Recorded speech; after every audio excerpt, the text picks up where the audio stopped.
Welcome to Live, Laugh, Loads, a fun podcast for gay men exploring authenticity and vulnerability. Where we talk about gay culture, mental health, relationships, and sex. Come take a load off with me, Ryan. And me, Dario. So sit back, strap in, and enjoy the ride.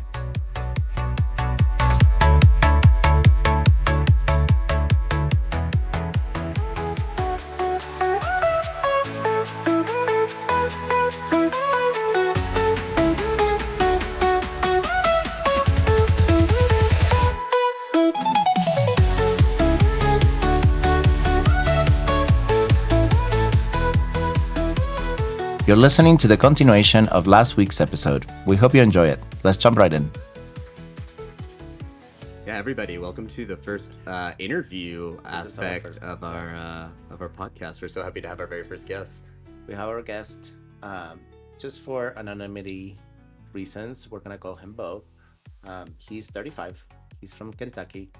And I don't know if y'all remember episode 1. I was essentially contemplating this idea of being over 30, living on your own, but still being in the closet. And I think Ryan had the idea of like, oh, maybe we should interview someone. And I was like saying, I don't think anybody will want to do that if they're in the closet. And shortly after, I did get a message from Bo saying like, hey, I think I'm the guy that you're looking for Yeah. to interview. And so we want to say hi. Bo, can you Hey. how's it going, Bo? Oh, not too bad. Nice day outside. Good weather. Can't complain. Nice. Yeah, we've also been having some it's like summer here already for us a little bit. It is wild. Right. so hot, especially now that we have studio lights. And by so hot, we mean like, 70s. I know. I know. So a little bit about Bo. He was raised in a strict Catholic Methodist household. He went to a religious school. He dated women in high school to meet expectations. These are your words, right? Yeah, absolutely. The family is very conservative. They're Trump voters. We can get into that in a minute. 'Cause I would like to dig into that. And we're gonna leave the rest for later. But can you Yeah. So let's just start maybe talking a little bit about your about yourself, like just essentially like who are you? Tell us about yourself in general. What do you love to do? Hobbies, favorite movies, favorite musician. Sure. So 35. Pretty typical office job, house, dog, situation. Uh, like anybody, just get together with friends, go have a drink, karaoke night, do some antiquing, Oh, I love karaoke. do a little bit of cooking. Um, so just kind of just really general, normal, everyday activities, I guess. Um, that it's being a blue dot and a red state is a weird thing. I love that little analogy. I've never heard being a blue dot in a red state. I kind of love that. Yeah. So it's like an island in the middle of the ocean. Yeah. But Is it yeah, the same with your whole city as well, or just in the States? yeah, the city itself tends to trend pretty blue, but the Okay. state is very red nationally. Yeah. Is there any gay clubs or any gay like Yeah, we have areas to concentrate? yeah, we kind of have like a little area of town that's kind of defined. There's 4 or 5 bars, I would say. So there's a little bit of diversity in that respect. That's cool. And it's kind of nice that they're still there because we kind of went through what felt like a cleansing of like the old bars that were a little bit more sketchy. Right. And some of the newer bars opened up there are a little bit less dodgy than the old ones used to be. So it's interesting to see that change. But yeah, there's a fairly active gay culture in the city, which is nice. Yeah, that sounds great. You mentioned karaoke. Do you have a to-go song? Yeah, what's your go-to karaoke song? Oh God. I would say like probably like I tend to trend older musically, so I'll hit like a '70s singer songwriter Oh, vibe, damn. do an Elton John or Billy Joel situation, um, Very nice. like Piano Man or something like that.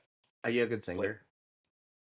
I'd like to think that I'm not terrible. I think the feeling is mutual at the table. Yeah.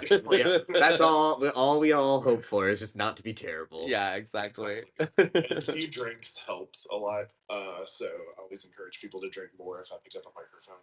Or being by yourself in the shower. Right. The acoustics in the shower always really help. Fantastic acoustics in every bathroom. Yeah. I love singing and recording myself and then torturing everybody on my social media. Well, I was gonna say, I think anybody who knows Dario a little bit knows what his go-to probably would be, but I think you should still announce it for the. Right now, it will obviously be Defying Gravity.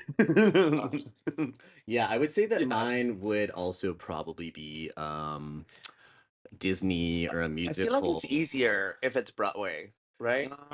Yeah, well, because you Yeah. have a lot of the times you have like visuals and you have context to help like feed into like your ability to like emote into the song. I feel like it's much Right. easier when you Yeah. have all of that nuance. Exactly. Yeah, Like I would probably do right now, I would probably do the Moana song. Moana. Yeah. Moana. No, the one where it's Make way. No. no, the if I go, there's just no telling how far I'll go. I know everybody on this island. That, is so. Yeah. yeah, that would probably be my go-to. We should do an episode on karaoke song. People will hate us. Oh, it's gonna be a two-parter. 3 hours of me and Dario just singing our belting it out. Nobody wants to hear that. Yeah, we'll bring in some guests. Okay, well, nice to meet you. Thank you for sharing a little bit about yourself, Bo. I have an icebreaker for all of us. Since we're also just getting to know you, I thought that it would be fun to do something where we will share a little bit. So okay. We need to share a silly thing you were weirdly obsessed with or secretly loved growing up that you thought you had to hide. So in the topic of being in the closet, yes, we wanted to see like what things we thought when you were a kid that we wanted to share. So yeah, like aspects of ourselves that we kept closeted, kind of. Yeah, so for me, it was playing with my sister's dolls. She had Barbies, but not all the Barbies, specifically the wedding Barbie.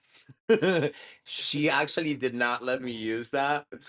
She purposely had it hidden, but I knew where it was hidden. And so whenever like I was alone at home, I would climb on top of this closet into this box and get the wedding Barbie out. So that was one thing, and then the other thing that I did, it was going into the bathroom. And I lived with two women because my dad left when we were young, but there was always makeup in the bathroom. And so I will paint my lips and I used makeup all over. And then I will try to remove it with water, which did not work. So as soon as my mom will see me, she'll be like, "What were you doing in the bathroom?" And I'll be like, "Nothing."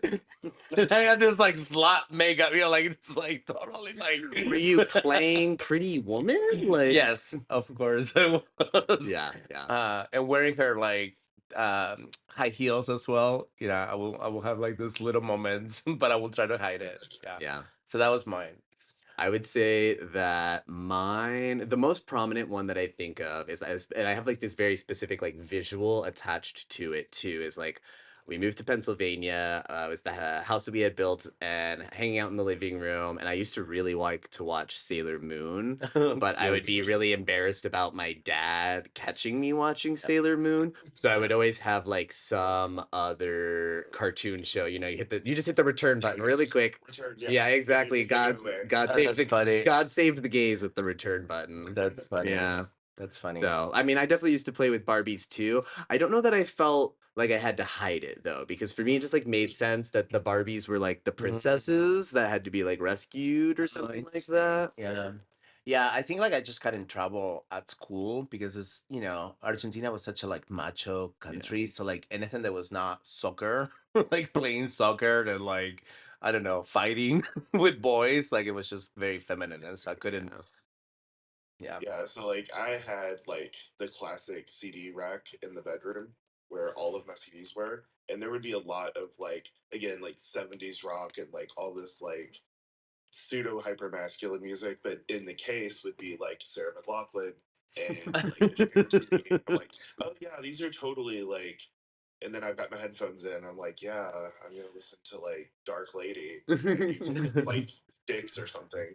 So Did you have yeah. any other pop stars that you loved? Any other divas? Oh, I was a Britney Spears NSYNC Of person. course, yeah. That was, Who you was? had to pick a side. So that's Yeah. for sure my vibe there. It's funny that you say you have to pick a side between Britney Spears and NSYNC because in my mind you had to pick a side between NSYNC and Backstreet Boys. Oh yeah, for sure. Yeah, and I would say I have this like very specific memory of being young and we're like in the car listening. I think even like we had just picked up my sister and her girlfriend from a concert for either Backstreet Boys or NSYNC or something like that. Interesting. And I don't remember exactly what I said, but I said something about like one of the band members being my favorite or being cute, maybe even or something. And I was only like 7 or 8 at the time, and That's definitely funny. getting clocked by family members of like, what did you just say? And then having to like defend myself, like, no, not like that. Did you have a Yeah. favorite Backstreet Boy or Brian. Brian? Oh Brian. yeah, he tried to do a solo career and it failed. Yeah, Brian and Nick. What about you? Did you have a NSYNC or? I was definitely a Lance Bass, ironically, like not knowing that. Oh fully wow. I was to pick that one out. Like Maybe he maybe felt Dark your Lady. attraction and he's like, oh, something is calling me. Yeah, that's Yeah, fun. hi. I used to like Howie D. Was it? Howie D. Yeah, Breast Howie D. Street? Well, Howie D, he was the one who had like the low key really good voice, right? Was it Yeah. Howie Yeah. D? I don't know his voice. He just looked hot. Yeah, I mean they all He had like they lit up all the had their beer. heels, really. Yeah. Like when I look at them now, if I looked back at them now, would probably say that Lance Bass is the only one that I'm not attracted to. Yeah, he did not age very Yeah. well. Well, even back then, I mean, even looking back at him, He then, wasn't very cute. yeah, I'm just not into the. The He's a white- little bit more baby faced. Yeah. Oh yeah. Okay, well, that was fun. Now let's go deeper. Yeah. Uh, Now that the ice is let's- broken, let's- let's dive into the frozen water. Completely shift the mood. So back to our interview. What was your childhood like? Well, wait, do we want? Because did we? Oh wait, we yeah. have, oh yeah, We have part 2 They- of the tell us about yourself. yeah. So, are you single? And what's your relationship history? I've dated on and off. Longest relationship probably about a year. They always kind of typically fall apart because there's kind of a built-in expiration date with the situation, because it's like we're obviously probably not going to move in together. We're probably not going to get to a super serious place, and so I think it just kind of naturally falls apart because one or the other wants more commitment than one or the other can give. So it kind of quick. I would say my relationships are more of an evening than they are of a period of time. It's just easier to have like a friends with benefits situation than it is to have like an actual like romantic relationship. So I think I've kind of steered clear of partnering myself up with somebody just out of ease of the situation. Do you feel you will want something more romantic, or do you think that satisfies your needs? I think I've gotten to like a point now where it's like I've done this for so long that I don't know exactly how I would function inside of a long term relationship, or what that relationship model would look like. Um, like treat my house like my like fortress of solitude. So to have somebody that would constantly be here would be a weird mental shift for me. It's not something I'd be opposed to, and obviously, if like the right person came along, it would be worth investigating further. It would have to be like the relationship of relationships, I think, to make it really like in my brain worth the time and effort to figure that out. So yeah, makes sense. So what is that right person? What is your type? I don't really like this is gonna sound like the most cliche online dating thing in the whole world. But I don't really like a physical type. For me, it's more about like a connection with somebody. Um, because at the end of the day, like you have to leave the bedroom at some point and have a conversation or spend time together. Yes. And like I need there to be something there to make that like feasible. So like physical attraction is great and obviously very necessary, but for me, it's more of like a connection with somebody, not necessarily like a full demisexual situation, But if it was going to be a relationship, it would need to have like that strong, like emotional, intellectual basis to build more off of. That's definitely a common theme here at Live Laugh Loads is we are all about kind of it's a common like conversation topic about us talking Yeah. about like the gay man's desire to seek connection and how we often distract ourselves with other things to Mhm. like almost protect ourselves from uh like a connection that doesn't work out or something like that. Yeah. Like And I think like in the back of my mind, there's like times if I start becoming serious with somebody, I look for every reason not to be, just to give myself like an out that's not. I feel like it's something that I can't deal with versus what other people can't deal with. Um, Right. so I think I kind of like mentally like, oh, we've been Sabotage. dating for like 4 months. I need to find out why we have to break up now because now we're getting too comfortable. It's getting too real. Time to move on. well, it's I think it's really powerful that you're like aware already of this because I think that that's a step ahead of a lot of gay men is like being aware of Yeah. their patterns and For sure. so you seem to be very aware of it. Yeah, I paid my therapist a lot of money to make me more. He's in therapy. Yay! Yeah. Guys. I've invested in that quite a bit. So, like, trying to learn from that, like acknowledging that during a session and then like realizing it in real life is two different things. So what But does yeah. it bring up for you like at that fourth month English is hard right now. It's okay. I can barely say your name, so. So yeah, so like what does it feel like? Do you start getting anxious or what is the escape that you're trying to what is the thing that you're trying to It's escape? like, when it's new, it's like you still have that like honeymoon thing and everything's Yeah. cute and there's like date nights and like you kind of forget like a little bit about the outside world because it becomes very insular. Um, and then like something will happen, like I'll have to go to a holiday thing or I'll have to do like a birthday situation, and you go back to your parents' house and you're like, oh yeah, that's right. The world is bigger than just what's going on in my personal life. Like I have this other half of me that I have to reckon with, and then Right. that's kind of what would kickstart the okay, so you like weird food or something, and like that's enough for me to justify like it's time to go. Right. So Yeah. yeah, it's kind of like a wake up call to like a weird reality that exists. Yeah. Yeah. So, well, and I guess I have a little bit, and maybe let me know if this is too deep, too fast. Um, how much of this, like, when you say like the outside world, and like when you speak about reality, how much of that is like actually like the outside world and the environment in the sense of like where you live and your surroundings and the places you go to hang out and your friend group versus how much of that is like your family dynamic? I would say it's probably like 75% family dynamic and Okay. 25% other place. Just because like they do live in town, so it's not like I have like the luxury of like, oh, they live like 4 hours away and it's not a big deal. Right. We could feasibly run into each other at the grocery store. Like, so it's like one of those things where it's like you kind of have to be like, I know if I'm going to like one of the gay bars with a guy that I'm seeing, like obviously probably not going to run into him there, and if I did, there would be a lot of discussion to be had. Yeah, it's like the boyfriend, the person you're there with is going to be like so background to anything else. Right. Why are you here? Why are you here? Old masculine Trump dad at a gay bar, yeah, like so. Why are you here, Dad? That would then take precedence, but yeah, like you can go to like Yeah. these places that you've made for yourself where you know Right. that like you're safe with your identity, and then like again, like you have to go home, and it's like, oh yeah, there's this whole other thing. Um, and there was a lot of pressure put on me as the oldest child, and then again like with my brother and that whole situation, that got directly placed on my shoulders that Yeah. made it that much more concentrated. Yeah. Right. So Very, yeah. yeah, very stereotypical nuclear family, the first child put up on the pedestal. Yeah, it's a lot of pressure. Yeah, so tell us more about your childhood then. Like you said that you knew at 5. So tell us a little bit about that moment. Like You knew you were gay at time. for sure, yeah. Like I can remember being in kindergarten and like there's always like the popular kids even when you're like 4 and 5. Yeah, I had the same thing. Yeah.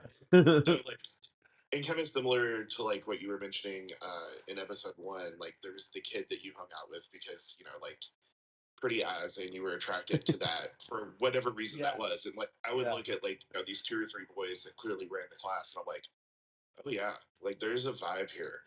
And like not, I mean, at 4 or 5, like you don't really have a concept of what that is, especially not Right. when you're going to a Catholic school and like Oh boy. Yeah. there's like no conversation. Of course, and this was the early '90s. Like there was no gay anything anywhere. Like it didn't exist in the media at all. Right.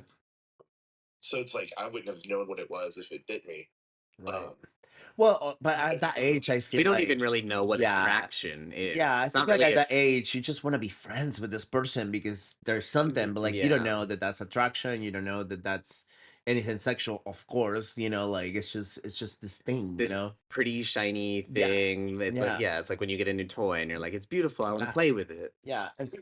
Yeah, for me it was more about like, he did have beautiful eyes, but like it was like this it was this thing about like just like, oh my God, like I just want to be your friend, I want to be with you. I want to be close to you. I want you to notice me, like I want to, and he didn't want to play with me at all. But like, but it was this thing, like, and it wasn't anything because I did have my friends and this was not it, and so it was really It's interesting. funny because you're like, he didn't want to play with me. I had like 2 boys in particular that I think about when I went to like this daycare.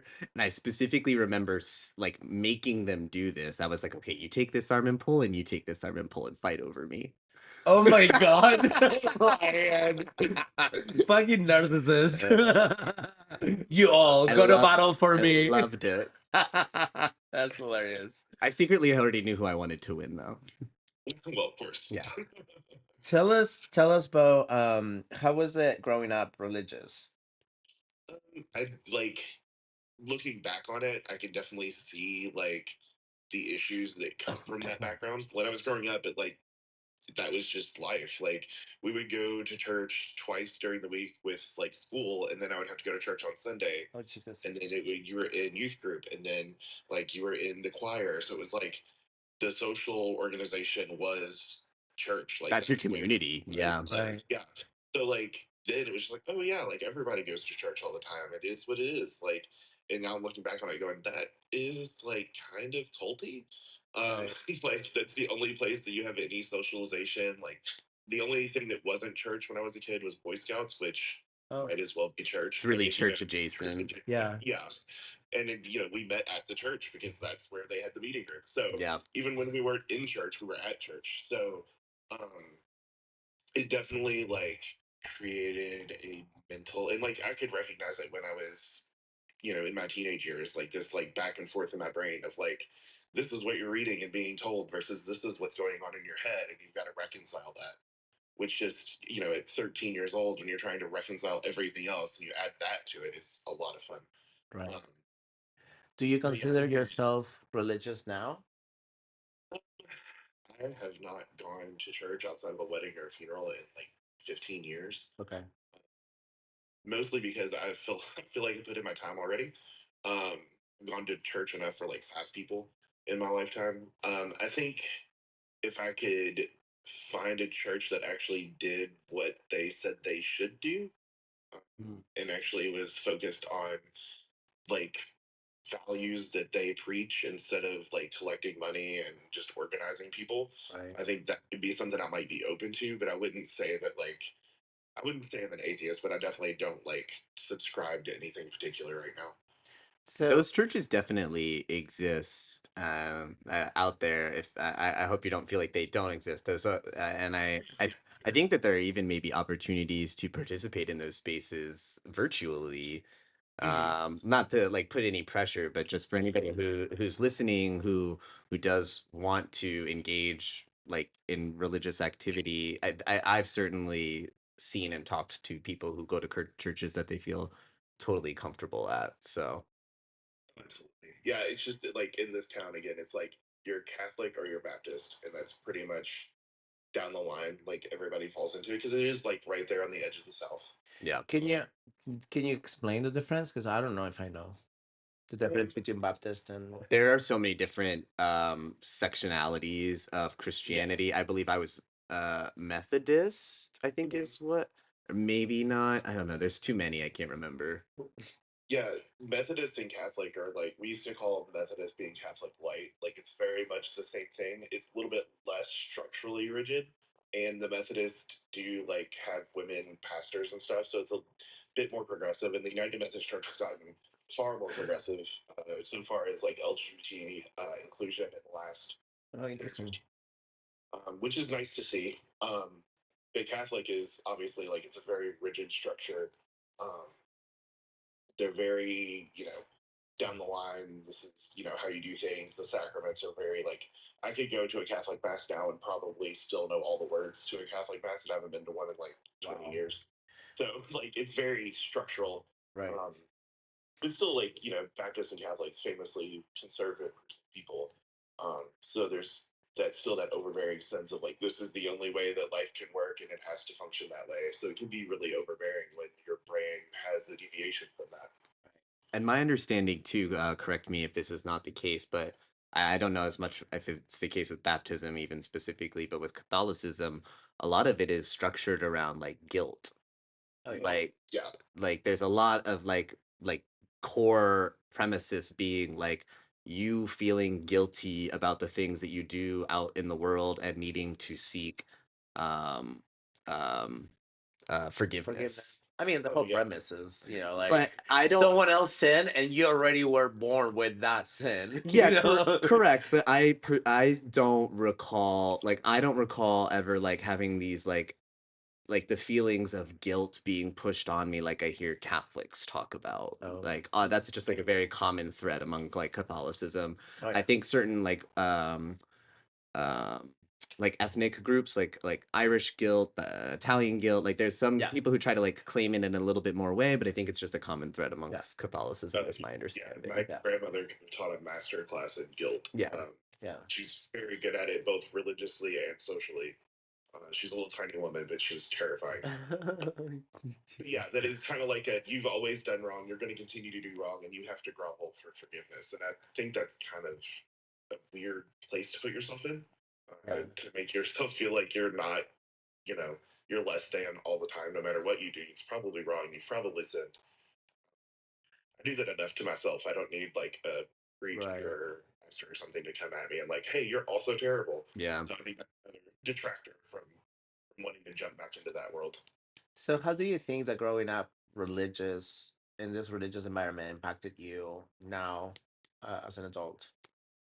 It's really, I think it ironically really helped me like grow and learn a lot.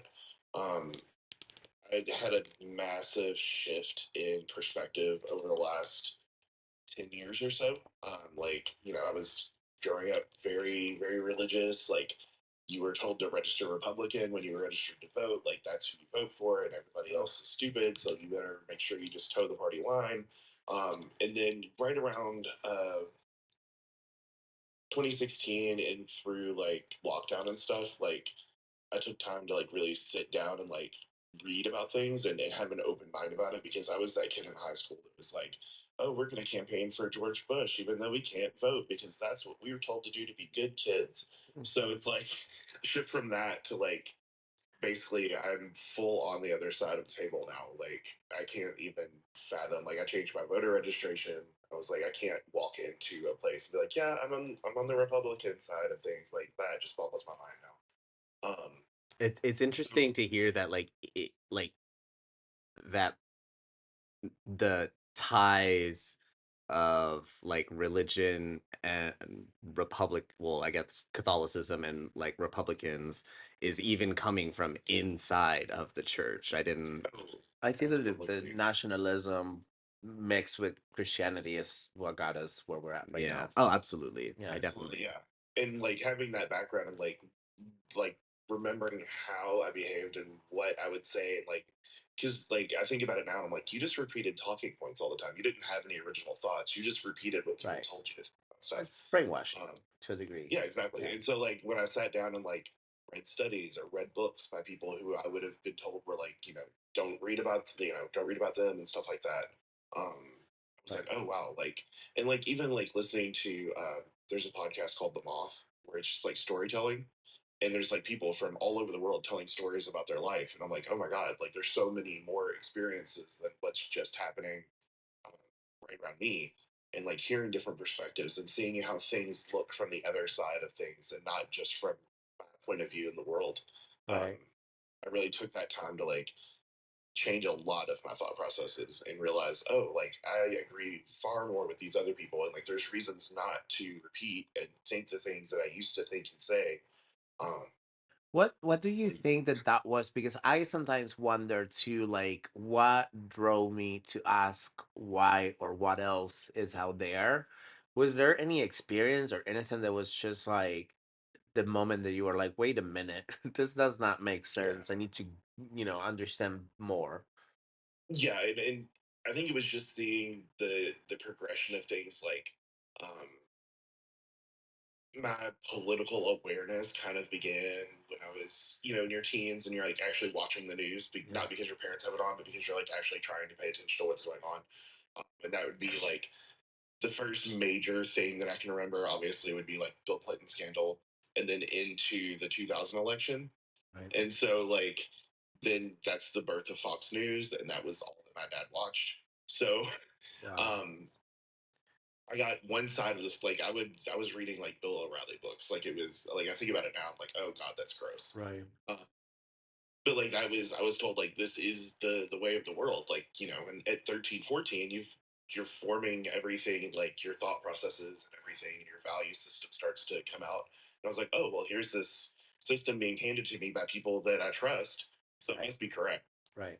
Um, but yeah, so like that it, seeing how things shifted, and then I got older, and like you have a job, so like taxes become a thing that you are conscious of, and you like see how things were, especially in like a post 9/11 Right. country. It was Yeah. weird. And I was like, I don't think this is maybe the best way for us to handle things. Of course, I'm still like, oh, the Republicans are fine, they'll take care of it, it'll be fine. And then like seeing everything shift, like after the 2016 election, I was like, oh, this is not great. Like, and then that led me to go, maybe I should be checking on stuff, like, and not that I like side fully politically with either party at all, but I'm definitely more capable of like sussing out talking points versus facts versus like this is real world examples of like things that work and don't work, and like realizing like institutional issues. Like that's something I wouldn't have done when I was in my early 20s. I would just like, oh well, this party's right, that party's wrong, and that's just how it is. Like Yeah. um those things like caused me to like really have to sit down and think about it. And of course, lockdown with all the protests and everything else, it was like, oh yeah, like we've got to really sit down and figure out what our actual belief systems are versus what you've been told to think your whole life. Yeah, I just want to say props to you because in that container that you're describing, I think it's even harder to just see that you are, Yeah. like that saying there's like, do fish know that they're swimming in water, because that's all they know. There's nothing else around it. And just the fact that you were able to push yourself and seek out information that was not readily available in your environment, that, shows a lot of courage and a lot of like desire to really understand the world, and also a lot of empathy. Yeah, not even just seeking out like information that's like outside of your scope, but Mhm. seeking out information that like specifically contradicts your beliefs. Because I think a lot of people get stuck in this vacuum of Oh, like yeah. anything that even starts to Challenge. hint Yeah. at challenging anything that I believe. I'm just like, I'm not even gonna Yeah. like entertain it in any capacity. Yeah. So like as soon as anything has a glimmer of it, boop, I don't need to read that. Boop, I Yeah. don't need to watch that. Because it's Boop, you're challenging your invalidated. yeah, Yeah. challenging your core foundation beliefs is such a difficult thing, Yeah. So yeah, like you said, major kudos. It's 100% an ongoing process. Like by no means do I Forever. think, oh, I'm going through the process, I'm done, I'm enlightened. No, I wish it was that easy. And that's why we're in therapy. Yeah, there's always this new study, there's always a new story, there's always a new instance where you have that opportunity to learn from it. Yeah. And I think that willingness to do that is really hard for a lot of people. I mean, it wasn't easy for me. It was definitely not this like, oh, one day I just decided that I'm going to change everything about how I think. It was definitely a years long process of like really Yeah. reorganizing that, really being willing to Yeah. study that and figure it out. Yeah. So let's talk about your family a little bit more and just start getting a little bit more to the core of the Yeah. interview. Tell us a little bit about your mother, your father. Well, I don't know if we've even specifically have we even like specifically outlined the dynamic here at all for Bo's situation? I don't think we've. Let's just get to Yeah, that in a okay. minute. Yeah, Okay. I just want to know the context Okay. first before, because I think it will make more sense. Okay. To then get to the dynamics. All right, so yeah, telling us about your family, whether you want to start with your mom or your dad or. So like very typical, like, leave it to beaver situation. Mom and dad have been married for like a bazillion years. I have me and my twin brother and my little sister. Um, grew up in the suburbs. Pretty, res- religious aspects aside, a very like white bread, typical like no big deal childhood, like nothing major going on. Um, both of my parents are like oops babies is what I call them, because they were born way later than my aunts. Like I have aunts and uncles that are in like their 70s and 80s. Okay. So like my grandma was 40 when my dad was born in the late 50s, which is crazy. So like I didn't have like cousins really growing up because they were all like, 25 and I was Full-grown 12. adults, yeah. So that kind of even created more of an insular, like immediate family only situation.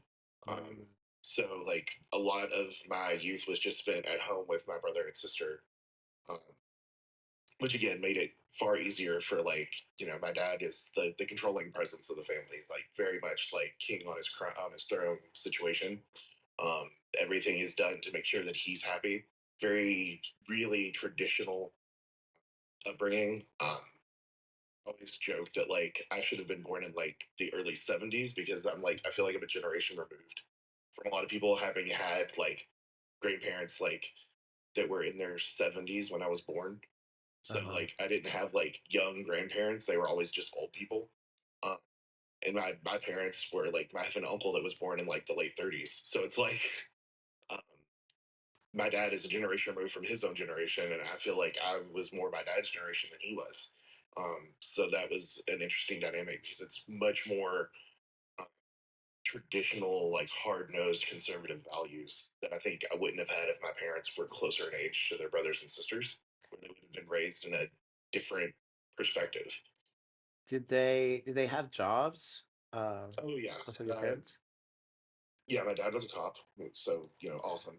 And again, just another confirmation of his like Authority. Right. Yeah. former soldier turned cop. Oh. Really hard nosed conservative. Like this is the law and how things are done. And my mom worked. She ended up working for the school system. So she was always home with us and off when we were off, which was nice. But like there was no real independence from my parents. There was always one of them around sometime. Right. So it's just constant. Like I don't want to say they were like overbearingly controlling, but one of them was always around. And I don't know how much of that was they just didn't want to pay for childcare, or it was a more of a modern monitoring of like what we were taking in content wise. Yeah. And kind of controlling, like, because I can remember as a kid, like we watched Nick at Night. So like everybody else I what knew is was like that? watching Friends. I don't And I know was what like, that is. You don't know what Nickelodeon? What is it Yeah. called? Nick at Night. Oh no, I didn't. It was just like growing up. yeah, it was just like nighttime Nickelodeon intended for like all the family members to be around watching together. Really, like sitcoms from like the 60s. Like Got it. I got really excited when I was allowed to stay up late enough to watch Mary Tyler Moore, because I thought I was like, oh, I am an adult now. Okay. A show that was made in like the early 70s. So like all of my pop culture references when I was a child were like I was like a 40-year-old, 12-year-old. Yeah. Got it. Yeah, because all my friends are watching like Friends, and I'm like, I don't know what that is. Wow. Yeah, that was probably way Yeah, too I can imagine. progressive. Yeah, I was gonna say I can imagine you were not allowed to watch Friends in your household. Did you guys were your parents affectionate, or like what was the dynamic? Yeah, I mean, my dad was. I wouldn't say he was like the most affectionate person. Um, very, when it came down to it, like at a funeral or a wedding or something, if like things were emotionally charged, yeah, I'd be like, oh, I love you, kid, but never like a. Like you Such never a saw, dad- like you that's never such saw a dad dad thing. cry or. Oh my god. My mom much more so, but like we are not that like tell you I love you on the phone family. Like it's just not Yeah. something that I do. Like, and we're not super super close now, and I think some of that is a result of that. Like it was almost like emotionally hands off. We don't have emotions. We don't do emotions. Interesting. Wow. Did you guys go like on vacations or celebrated parties or had like family over? Or... We did a lot of camping with my dad's friends. Most of the things that we did as children resulted around what dad wanted to do. Yeah. All of his friends, like my mom did lunch with her like friends from high school like once a month, but I've literally never met some of these women. And so Right. like everything was like, oh, we're gonna go out with dad's friends. We're gonna go camping with dad's friends. They're gonna go to do this at a lake house. We're gonna go with them. So um yeah, like looking back on it, I'm like, ah, that's really strange. Um, but yeah, I mean, when you're a kid, you're just like, oh, I'm going camping. This is fine. Yeah, it's like And when you're young, you're like, I have so little control over where I go and what I do, so it's just like standard. yeah, it's like, you know, they've got kids that are kind of my age, so we can hang out. It'll be fine. It is Yeah. what it is. And now I'm looking back on it, I'm like, God, that is. I know it's like your dad, like you, the family is like just kind of like dad's tag along posse. Like, Just like whatever I want to do, here's the people yeah. I bring with me. Oh, and like even in like minute ways, like again, like I would have my music and different things. If I listen to something like in my bedroom on my little like 5 CD disc changer stereo system, and he would like poke his head in my room and be like, "What is that garbage you're listening to?" And I'm like, "Oh, it's just whatever it is." He's like, "Yeah, don't turn that down. I don't want to hear that." Right. And again, like when we watch TV, we're watching stuff that he wanted to watch. Like we're not gonna like. I didn't watch MTV until I was like 15 because I was like, "Oh, I can't watch that." Then we got a TV in the basement, and I got slightly more of an ability to kind of watch what I wanted to. But it was like watching that, I was like, oh my god, this whole world is like a whole different place. Than Wait, did you watch something that was your sexual awakening? oh god, Yeah, what's the first time probably- you remember like having like so we talked about like being 5 and like kind of the Sure. inkling, like when was the first tingling? Um, I would say it'd probably be like again like sitcom related because that was probably the most crazy thing I would get to watch. Like the newest thing, like I could watch like Home Improvement, and I'm like, Oh my god, tell me it's Tim the Toolman Taylor. moment because that was the 90s. Like that's what you Right. did, Jonathan Taylor Thomas. So like I can remember watching that going, oh yeah. That's But it was like, hilarious. I was like at one point I was like, Mom, I want to do my hair like he like the 90s bowl cut. And she was like, that's too long. Your dad won't let you do that. And I was like, oh, okay. Oh my god, yeah. Wow. So every little aspect had a little bit of control. But yeah, I would say Yeah. that. And then like movie wise, Cruel Intentions. Ooh. Ryan, good. what was his name? Murphy? Was it Murphy? Ryan Phillippe. Ryan Phillippe, yes. Yeah. Ooh, Yeah, man. we all felt that That's one. like a that's like a Yeah. big jump from because there's Yeah. we get butt, we get incest. Jesus. That's a wild ride of a That was- movie. We got yeah. the cocaine in the cross. Oh my god, yeah, that was intense. Oof. I think it was probably like appealing to me because they were existing in what is ultimately a very structured world, and there were Right. these kids that just kind of flew under the radar and were just crazy. Yeah. Also, And it was almost like accepted and like encouraged almost. Yeah, it Like was kinda like, they were oh, these like successful people who were like breaking all the rules. yeah, Right. I could go to like the Blockbuster on my bike and rent it, and like nobody would know about it. So then I would again Go to the really basement. the pause and play button on the DVD player. Gotta why you couldn't watch it upstairs. That was a basement movie. Yeah. My sexual awakening movie guy was Batman and Robin. The one with Mr. Freeze. Yes. with the super plastic. Super plastic, but he had the bulge was like so big on his suit. They had nipples. Their suits had nipples. It was so sexual. That whole thing was so sexual. I remember having the poster on my Robin closet. was so Robin was so fucking- hot. What was his name? The actor? Yeah. Who fucking cares? I don't know. He was he was so hot. Do you remember yours, Ryan? That's definitely up there because yeah, I definitely remember that movie. Yeah. Very prominently. Man, my first sexual interest. Ooh, yeah. Well, in a movie, because like I remember my sexual awakening was actually at the sports place where you go into the Calvin Klein underwear, and they had like all those hot models Bottles. on underwear. And I will go there and I will definitely get hard at the fucking sports place, like trying to buy shoes for my gym class, And that was my sexual awakening when I was like, oh shit, I like guys in underwear. Yeah. It hasn't changed. I don't know. I don't know. Honestly, I can't clock like a specific moment Awakening. as like, Mm. oh man, I'm into guys. It was just like, yeah, Yeah. it was just always that way. Okay, so I think that we are warm enough to get to the core question, Yeah. Sure. which is like, why aren't you out to your family? So my brother, about 10 or 12 years ago, um, came out, and it was super, super ugly. Mm.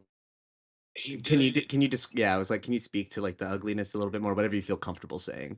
Yeah, sure. So like he like wrote my dad a letter. He like took a job a little further north of here and was like living in an apartment up there, and like wrote my dad a letter kind of like outlining the situation for him. And my dad like, I think he had an inkling of like what that letter was going to be, because like why it was 2011, 2012. Like why would you write a letter to somebody? It's not the Civil War.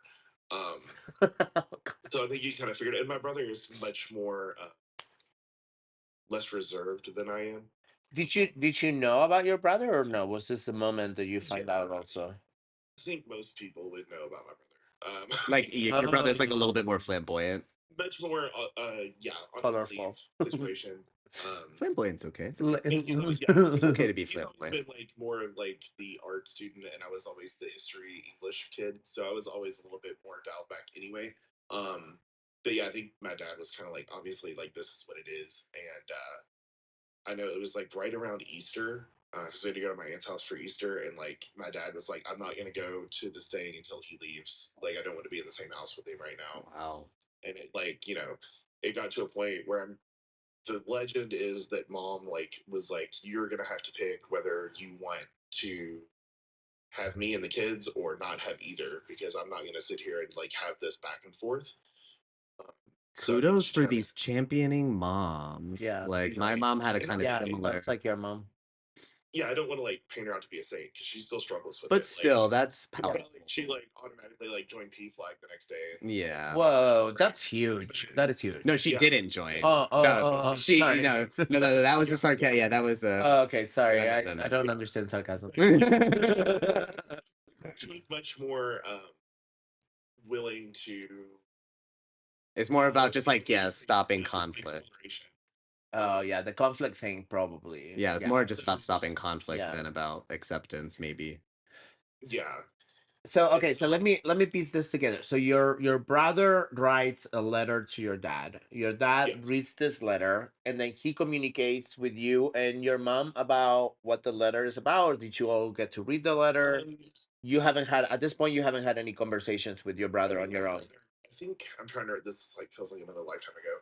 I think my mother like basically texted me and said, "I mailed a letter. It's gonna get ugly. You should be aware of what's going on." And I was like, "Oh God." I mean, he didn't have to say it. Like I knew exactly what he was doing. I was like, "Okay, I got So it." there was no explanation. So there was kind of sort of this awareness, but it wasn't that you and your brother had an open conversation about his sexuality at all. Oh, I mean, like there was a point in college where we like at one point dated the same guy. Like it was not a secret to either of us. Okay. So and we're exactly the same age, so it's like hard not to be around the same people. Um, so I knew, but then when he sent me that, I was like, oh, so now everybody's gonna know. Got it. Okay, great. Because he was moving back to town and he's gonna move in with the guy that he was dating. So it's like I have to kind of explain what's going on. And yeah, it just got really ugly. And then my dad, like, again, having been the like dutiful, like conservative son that I was, making up probably in part for my brother being the art student his whole life. Um, he was like, "Oh, like now you're the only hope to carry on the family Oh name. dear. Like, Oh my I God. need you to I'm get so sorry. have Yeah. grandkids, because I want grandkids." And Right. like, and I was like, "Oh God, Dad, like I'm like 25, 23, something like that." I was like, that's a lot of pressure to put on somebody. And Who's also, But I'm also gay. just also And also, not I'm gay. and also not Yeah. true. You have male cousins, I presume. Like the family line is not dying. That's story. It's just like Who such a cares about the it's, family line it's such like a anyways? bullshit excuse, is what Yeah. I mean. Yeah. there's only one male cousin on my dad's side, and my dad being, made from the 1800s, he had a kid that was outside of a marriage, so he didn't consider Oh, he that. doesn't count. Oh, okay. You're the only heir. I'm not aware of this generational wealth apparently that you're gonna pass down to me because I was Oh, pretty sure God. you were really poor. So I need you to like calm down on this like nobility esque concern about the family name. Were you ever confronted about your brother? Like did they say like did you know about this or like No, I think my dad was not like You probably didn't want outwardly to know more. admitting that it even happened. He made it very clear that he was very mad at him and then he didn't want to speak to him. And we were like, got it. I'm not even going to pry. I don't want to bring this on myself any more than he's already bringing it onto me in other avenues. With Well, all that like super heavy, like you've Right. got to get married, and I'm waiting for grandkids and da da da da da and all this stuff. And I'm like, if you only knew what you were telling me and like so what's behind that curtain, you would understand exactly how like crazy what you're saying really is. I mean, in some way, he probably knows, and he says these things to to like keep you to in the keep box for more maybe. for himself, for his own. Maybe. He's trying to protect his own self because he doesn't want to have to face that his other son is also. So he's like, the person who has to say that they're a nice person 10,000 times. It's like you don't have to say that if you're actually a nice person. Like, he was like, I got to try to salvage one of them. If I can like guilt one of them into doing what I wanted them to do, then maybe I didn't fail completely, which has nothing to do with it. So what I mean, so I understand like at 25 maybe you were afraid of him or you didn't want to disappoint him. What's holding you back today?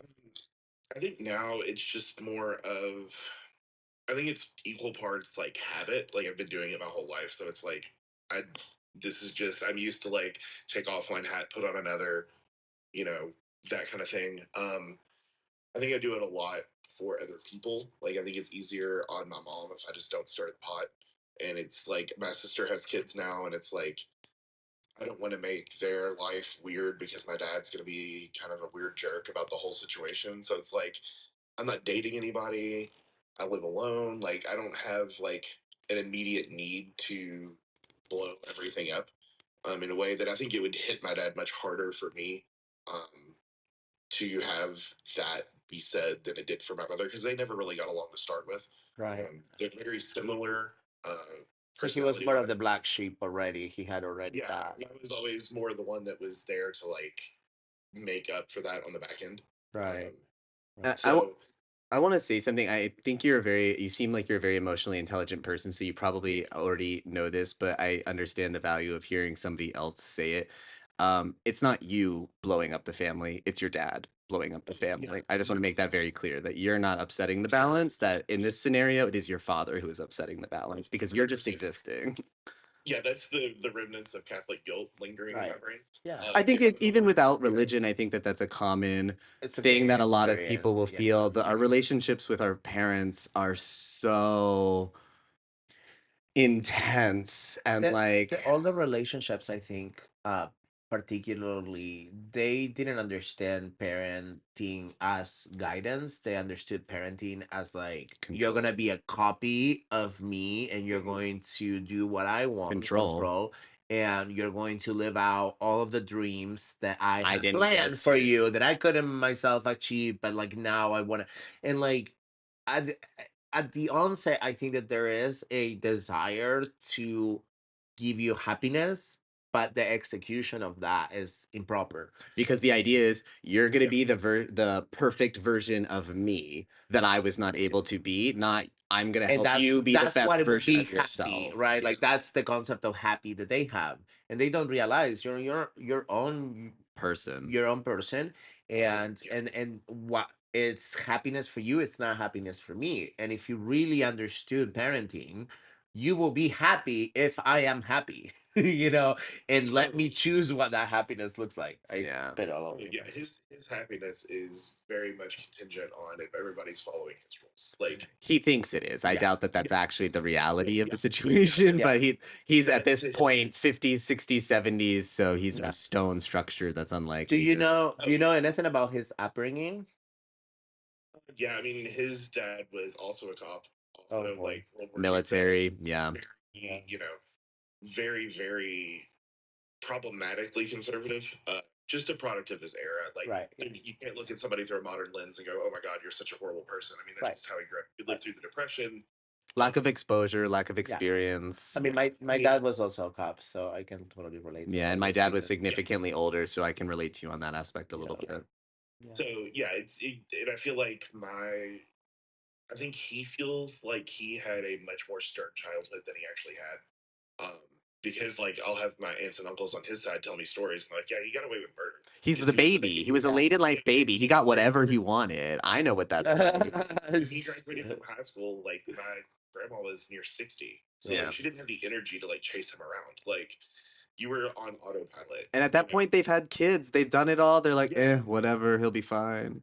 Yeah, they had grandkids before he graduated high school. Yeah. Like, it was like, and he joined the military because that's, thought that was what he wanted to do. And my grandpa, who was drafted in the military for World War II, was like, don't do that. It's stupid. Right. Why would you take that time out of your life? Nobody's asking you to do that. And he's like, that's what men do. And I was like, okay, got it. So you have this like internalized like drive to be this like masculine conservative ideal of what it means to be a man. And that's, Those gender portrayed. roles really fucked us up. Yeah. Seven generations. It's nice that they're starting to fall apart, though. Yeah, to a degree, and there's so much So, resistance. I to mean, all of well, it. I mean, there's gonna be Yeah. the fact that there is resistance, like that means that things are Yeah. happening. When things are tough and there's abrasiveness. So, Bo, how do they treat your brother now? um, there is a very cordial, like surface level interaction. My brother does not much care for my dad at all. So like Right. he go when he has to go home, he goes home. So he doesn't like come to most family functions. He's more apt to go if like we go to mom's side. My mom's side of the family is much more left leaning, much more liberal than my dad's side. So he'll go to those functions and he'll come like to mom and dad's for like Christmas and Easter and like birthdays.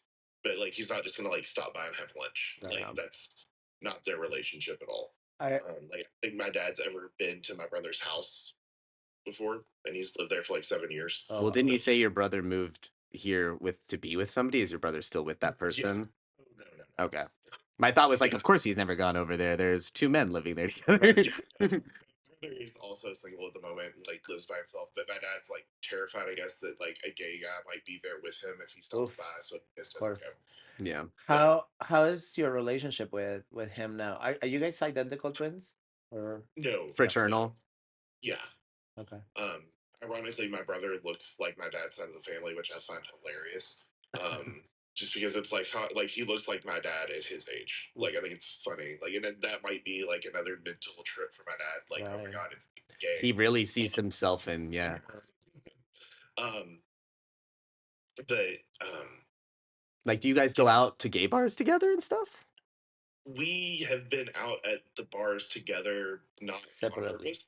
Yeah, okay. It's like, oh shit, there's my brother. Yeah, I mind myself a little bit. Again, like I've always been, I wouldn't say like I'm prudish, but like I've always been like on the more like low key, like not wild and out there Right. type. And my brother's definitely more of like the do what you feel, get your vibes on, like do that kind of stuff. So like he goes out to gay. I don't really honestly go to gay bars all that much. Most of my friends, and I think probably as a result of my childhood, as I hang out mostly with straight people, just because that's culturally that's where I've been put. I do have some gay friends, but I wouldn't like say that like I have a group of guys that I would like go to the bar with or something. Like it's not like that. So you wouldn't consider your are you still there with us? Oh yeah. Sorry.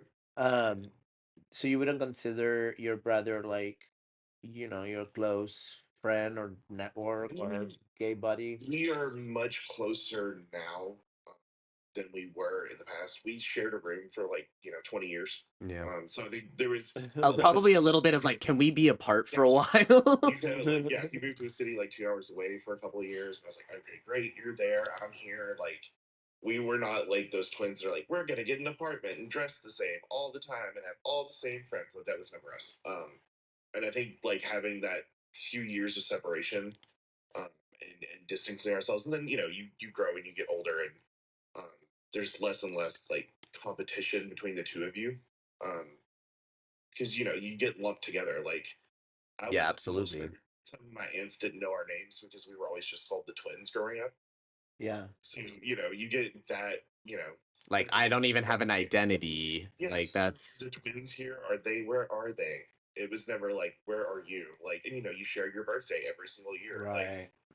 Like, so it's like, it was nice to, I think, once we were able to like be adults and separate ourselves, and like we have two very different friend groups. We have two very different lives.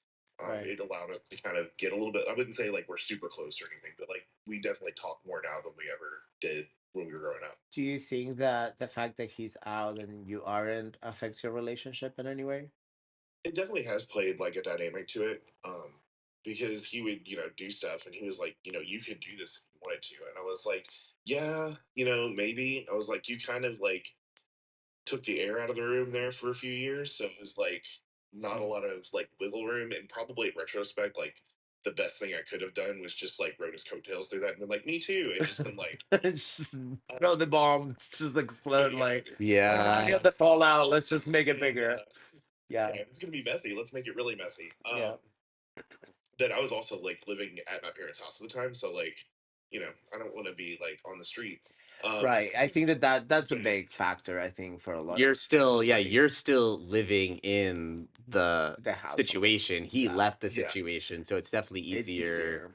It's Yeah, because it easier. was immediately post college, so like I hadn't even like found an apartment yet. Like, we were Right. still in the, and it was Yeah. like, oh hey, but yeah, it's definitely like and I think me, like, he's always been a little bit more left, as we were even growing up. Like, he never bought into all the stuff, and I think I bought into it more to make up for the fact that he didn't, which is something that I have to take on myself. Like, I did that.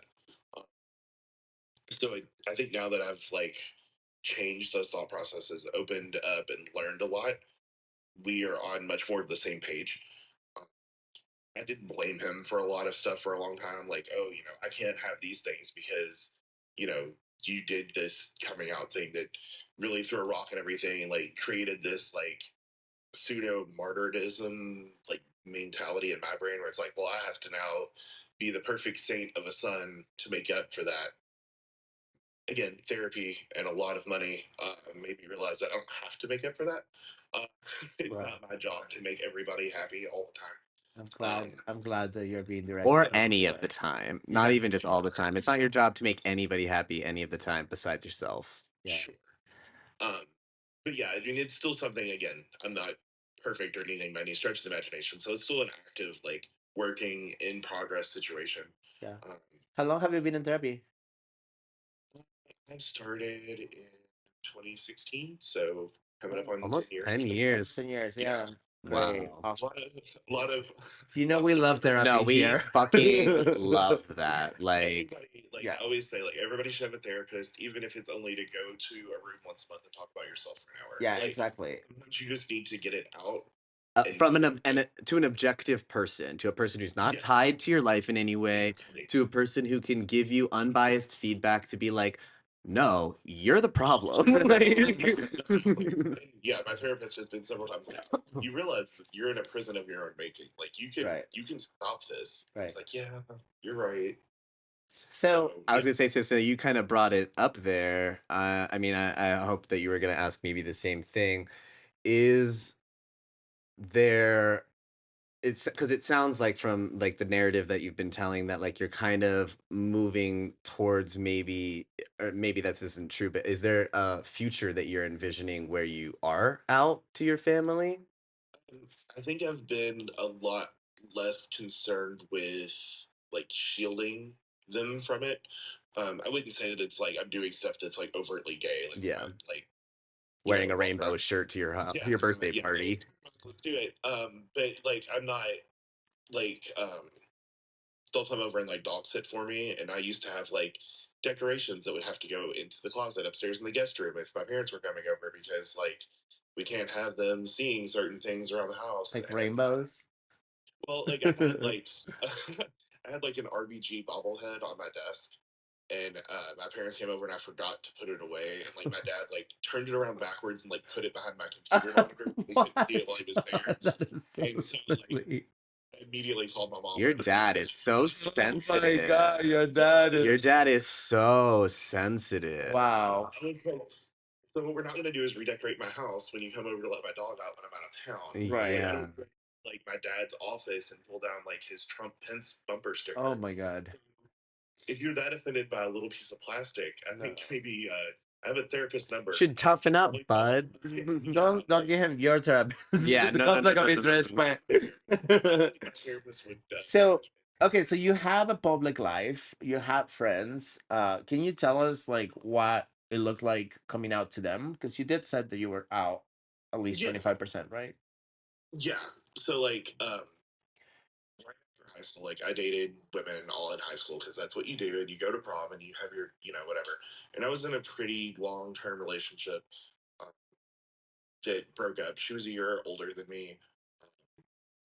Ironically, went into like the Army Reserves, like had to like go to boot camp and stuff, and it just kind of fell apart. Well, Um, so I guess you really do date your dad at some point.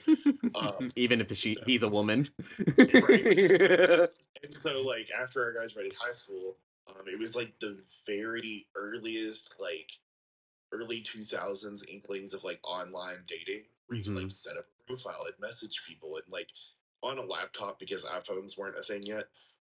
So like you're like messaging people back and forth, and I'm like, oh, I could like totally do this behind everybody's back and just hop in my car and like go do this thing that I want to do.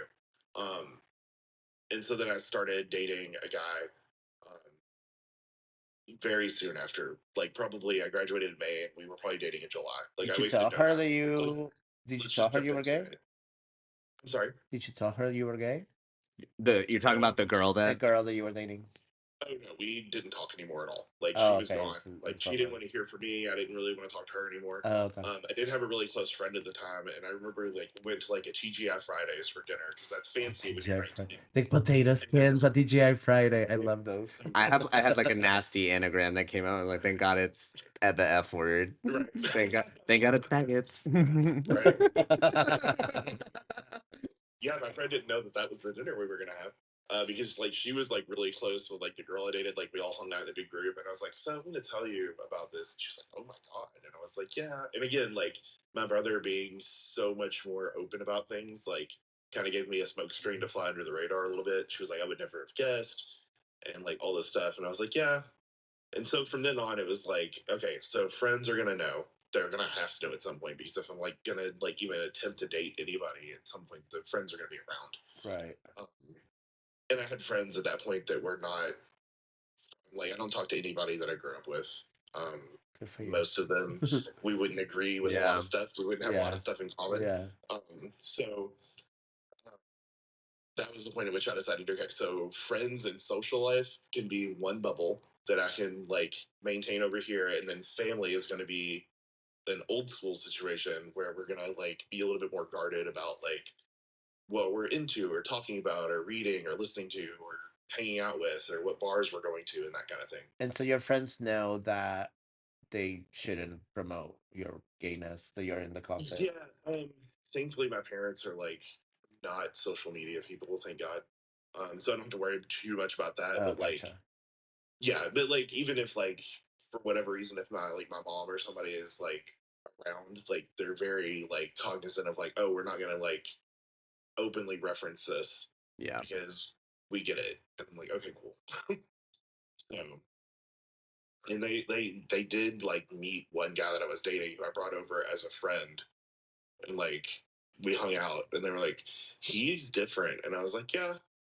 And then that's as far as that went. And I was like, we're never gonna mix those two worlds again. That was Your parents came over to your place and there was a guy there you were like kind of like talking to yeah, and like a we romantic were hanging out. We had dinner and like had played cards after dinner, and like my mom called me like the next day, and she was like, that's a very different friend of yours that we've never met. And I was like, yeah, it is. And then I was like, that was like too real for me. And I was like, okay, that's Was she fine. implying like Yeah, I was just about to we say, can tell that like there's a romantic I think connection she was there? implying about the friend, but not necessarily putting either not willingly putting two and two together or like Oh, was like, she oh, put he it just has together. a well, weird No, she friend absolutely put girl it thing, together. you know? yeah, Yeah, I was gonna say I have to yeah, I have to ask, like, so and to the best of your ability, being extremely objective, do you think your parents actually know? Well, I think it's hard to acknowledge the fact that they have a son that's 35, hasn't dated anybody since they were 18, right. and Yeah, like exactly. Yeah. very confirmed bachelor status. So it's almost like in your early 20s, you'll be like, oh, I just haven't found the right person. I'm still Do trying they to even figure out. ask anymore about And you dating? those questions have pretty much stopped. Like, Yeah. Yeah. so I'm kind of like, okay, we've either just accepted that I'm never going to get married, or they've quietly accepted and not said anything that they know, like, what the Yeah. reality of I the mean, I don't situation think is. accepted is the right word, but yeah, I would envision. I mean, they might not, they might not, yeah, they might not even be like frontally consciously aware of it, but subconsciously they have like it. Like those are lots of indicators that subconsciously they Yeah. know, and that their frontal, like the fronts of their brains are like doing all these fucking somersaults to try Yeah. to like, no, that can't be real. No, that But can't be also, I real. feel like with moms, particularly, like dads have a special ability to disconnect, but mothers know. And just the way that she phrased Yeah. that question to me feels like She was trying to prompt you. she was Sure, trying to yeah. open a window, and not in a bad way. I think yeah, she actually was No. trying to reach out to you. Yeah, and me and my mom are very much the same person. Yeah. It's like Yeah. she understands how to read between lines, and I think she understood, and it's just not acknowledged more than anything. Um, which is the situation is neutral now. So I'm like, okay, this is fine. Nobody's like upset about life. Right. We can live here for a minute. And again, like I don't have a relationship to worry about right now, so it's like poking the bear on Right. that. Um, So, okay, so we talked a little bit about relationships, how they sort of are affected by you not being out, and like how they all kind of have this expiration date.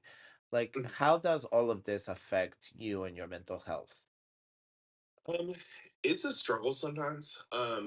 For better or for worse, I think a lot of it comes down to habitual behavior. Like I'm so used to just switching gears that Code switching, it's not yeah. something I have to like really think about anymore. It's just like, oh, you're here, so change. Um, again, years of therapy have helped fix a lot of the damage Yeah. I think that caused. Yeah. Uh, Of course. 'Cause I'm like the worst internalizing person, overthinker in the whole world. Um, Having conversations in my head that never happened and then like feeling bad about it, like going Yeah. down that rabbit hole. Yeah. So I think that mental health wise, it's not an ideal situation. Obviously, it would be much easier just to not have to worry about it. But then I think like the grass might not be that much greener, knowing how the reaction might be, and then taking that on too, because it would definitely change a lot of the situation. Uh, Relationship wise, like what relationship there is between me and my parents would drastically change um, by their own doing. And do you think that that will be a loss? Um, I think it would be something that would be difficult to get through. They're your Um, parents, so yeah. I think that there's yeah, I this biological. mean, you do. I mean, you do at some point want to make them happy. Like, I feel like that's a pretty normal situation to be in. Like, I don't want to go out of my way to make them feel uncomfortable or upset them or something. Why do you think that is? It's just my dad was always the ever bearing presence. Yeah. So to make things run smoothly in the house, you make sure he's happy. If he's happy, then everything's fine. So I think there's just been instilled in me like my whole life of like, Oof. you should probably do what he would want you to do just to not rock the boat. And that's again something I'm still working through. Yeah. It's a lot of years of untraining to go through. Oh yeah. Um, I'm getting better at it. I do make decisions for myself a little bit more often versus like analyzing every decision. Um, like about a year and a half ago, I got like my first tattoo, And I called my brother who has one on his leg, and I was like, should I do this? Should I get it? Because I was gonna get it on my wrist, and I was like, it's not something I can hide. Like, it's gonna be out there, and like, what's he gonna say? Da da da da. I was like, oh god. And he was like, what's he gonna say? You're in your 30s, you own a house, and you're getting a tattoo. You're paying for it with your money. Like, why are you thinking about this so hard? And I was like, well, like, duh, and then like, it's gonna be weird at dinner. And he was like, it'll be weird at dinner one time, and then Yeah. it's like, he can't erase it off your wrist.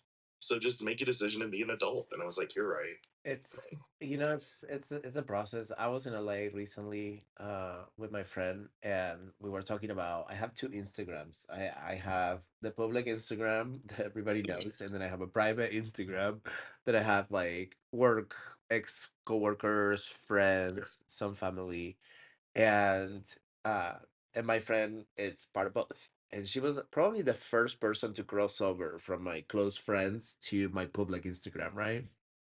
And she was telling me, it's like, like in the past I used to understand that like your other Instagram, the friend's Instagram, was the real you. But over the years I seen that you're posting more on your public Instagram, and you're kind of sort of coming to terms with like, this is my full personality, this is, who it's me, with all the flavors and all the gayness and all the pieces. And I started posting less and less on my other Instagram. And so, and I've been out since I've been 15. So um all I'm saying is that it takes years to integrate, because we Absolutely. have been trained from very young to code switch, and to really like, just pretend to you are the good kid, that you are the best, because that you keep this secret inside that everybody like told you that you cannot share, because it's so toxic and it's so bad. And so you want to protect that child, and at the same time you want to strive to be the overachiever, perfect at work, perfect with your friends, perfect with your lovers, perfect with your family. And it's just impossible to maintain, like literally at some point things start crumbling.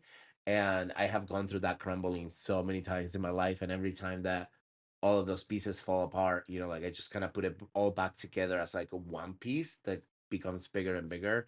So Mhm. yeah, it's a lifelong journey, I believe. I don't think it Absolutely. ever stops, especially with Yes. this, label that we carry.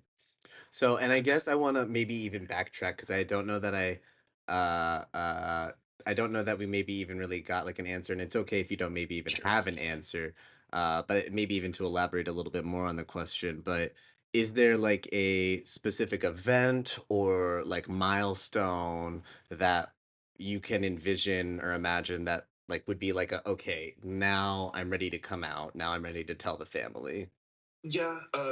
I was dating somebody about 3 years ago, and it was like a very adult relationship. Like, it wasn't just like we're going to the bars and like hanging out and then going to dinner, but like I like met his family, and like we were getting very like serious about like real life things. And I was like right on the edge of like, oh, this would be like, because he lived a distance away, so it was like I would have to drive several hours to like go visit. Like, it's hard to make up an excuse why you're leaving town once a month without having like a real reason to. Right. Um, and so I was like, okay, I've got to like really like sit down and like, is this the instance that's gonna cause this conversation to happen? And of course, then unfortunately we like ended things that like just wasn't gonna work out. So like I got out of that, like a get out of jail free card. So I was Yeah. like, So okay, wait, so he was out to his family, and you met his family, oh yeah, and they were yeah. accepting of I him? still talk to his parents online and stuff. Like we, That's and really we're still nice. What friends. does it Like, feel like to have that, like those parent figures that are accepting? um, it's I wouldn't say it's like jealousy. It's more of like a I'm really happy you have that, and I wish it's Yeah. something I had, but I like know what my situation is. Right. I mean, it's okay to I feel would Yeah. jealous. be, Yeah, I yeah, think yeah. so. Jealousy is an There's okay probably emotion. yeah, there's probably a tone of jealousy in it, but it's definitely a lot of like like kind of like it's hard to say like um knowing that it's not a reality that I will probably likely ever have. Yeah. So I don't want to be like, oh, like pining over it, like, oh God, my life would be so much easier if. It's just like I'm glad that you have that situation. Um, one day I hope that my situation is like half as welcoming as yours is. Um, but knowing the reality that even if I was to come out, like I know that like if I was gonna go like home for Christmas, it would be very much a you can come, but the man you're with is not allowed in the house. Like it would be that kind of a situation. So it's like good for you. I just live a different life. Not to disregard what you know about your family, but also some of these events have traditionally also radically changed people. Mhm. uh and I've seen it, not in every situation. In some situations it actually does get worse. But like you could also perhaps become the catalyst for your parents to like really just kind of take a look um to themselves. And I'm not saying that you should do it because of that, like I would your say, instincts are probably on point, but people can surprise you. Yeah, like I I would say said, if no, it go ahead. happened like 10 years ago, maybe we would have had a window. But like my You think dad it's has too late? become far more radicalized with certain people being elected, Oof. and has Oof. felt much more comfortable with having some very interesting opinions about things. Strong opinions, yeah. Opinions that he probably always had, just never said out loud. Um, Do you so I guys think ever at this talk about point, politics? we have on a couple of occasions, and it never really went very well. Um, to a point where like there was a 2 week period where I just didn't speak to them like at all Yeah. because my dad came off with some very interesting comments, and I was like, you know what, Yeah. I'm an adult, and you're not going to talk to me like I'm still a 13-year-old child. Yeah. I have a mortgage. Like you're going to treat me as an equal, or we're just not going to deal with this Yeah, anymore. that's real. Um, and he did apologize. Like I'll give him a little bit of credit. Like he was like, "Yeah, I got a little heated," and I was like, "Yeah, you did." And it was rough. Um, so we now like conversation stays very surface level. Um, Yeah. I pick and choose. Like I control. Like I went to school for communications, so like I will guide the conversation how I want things Wow. to go, and Yeah. really quickly like halt something if I'm like we can't even really talk about like spending money because then it ultimately becomes political. So I'm like, why don't we just talk about bullshit? Like here's the weather and like, you know, Yeah. oh, yeah, I bought a new jacket. Like we have to be very like surface level. Don't go into anything that might be deviate into like a weird political That situation. Because is that, so hard to do, Bo. Yeah. And like I yeah, I honestly I personally at this point in my life I don't know how to do it. Like we just had a conversation in the family thread where my siblings started posting some political memes, not memes, like literally things that this person is posting on the White House like X account, and so they reposted, those photos, and he got a little bit political. And then my stepmom was like, I don't want to see any of this. Like, yeah, why do you guys, she was very condescending. She was like, why are you guys like wasting time like sending this crap? Like you obviously have too much time on your hands. And I was like, oh, but no, no, no.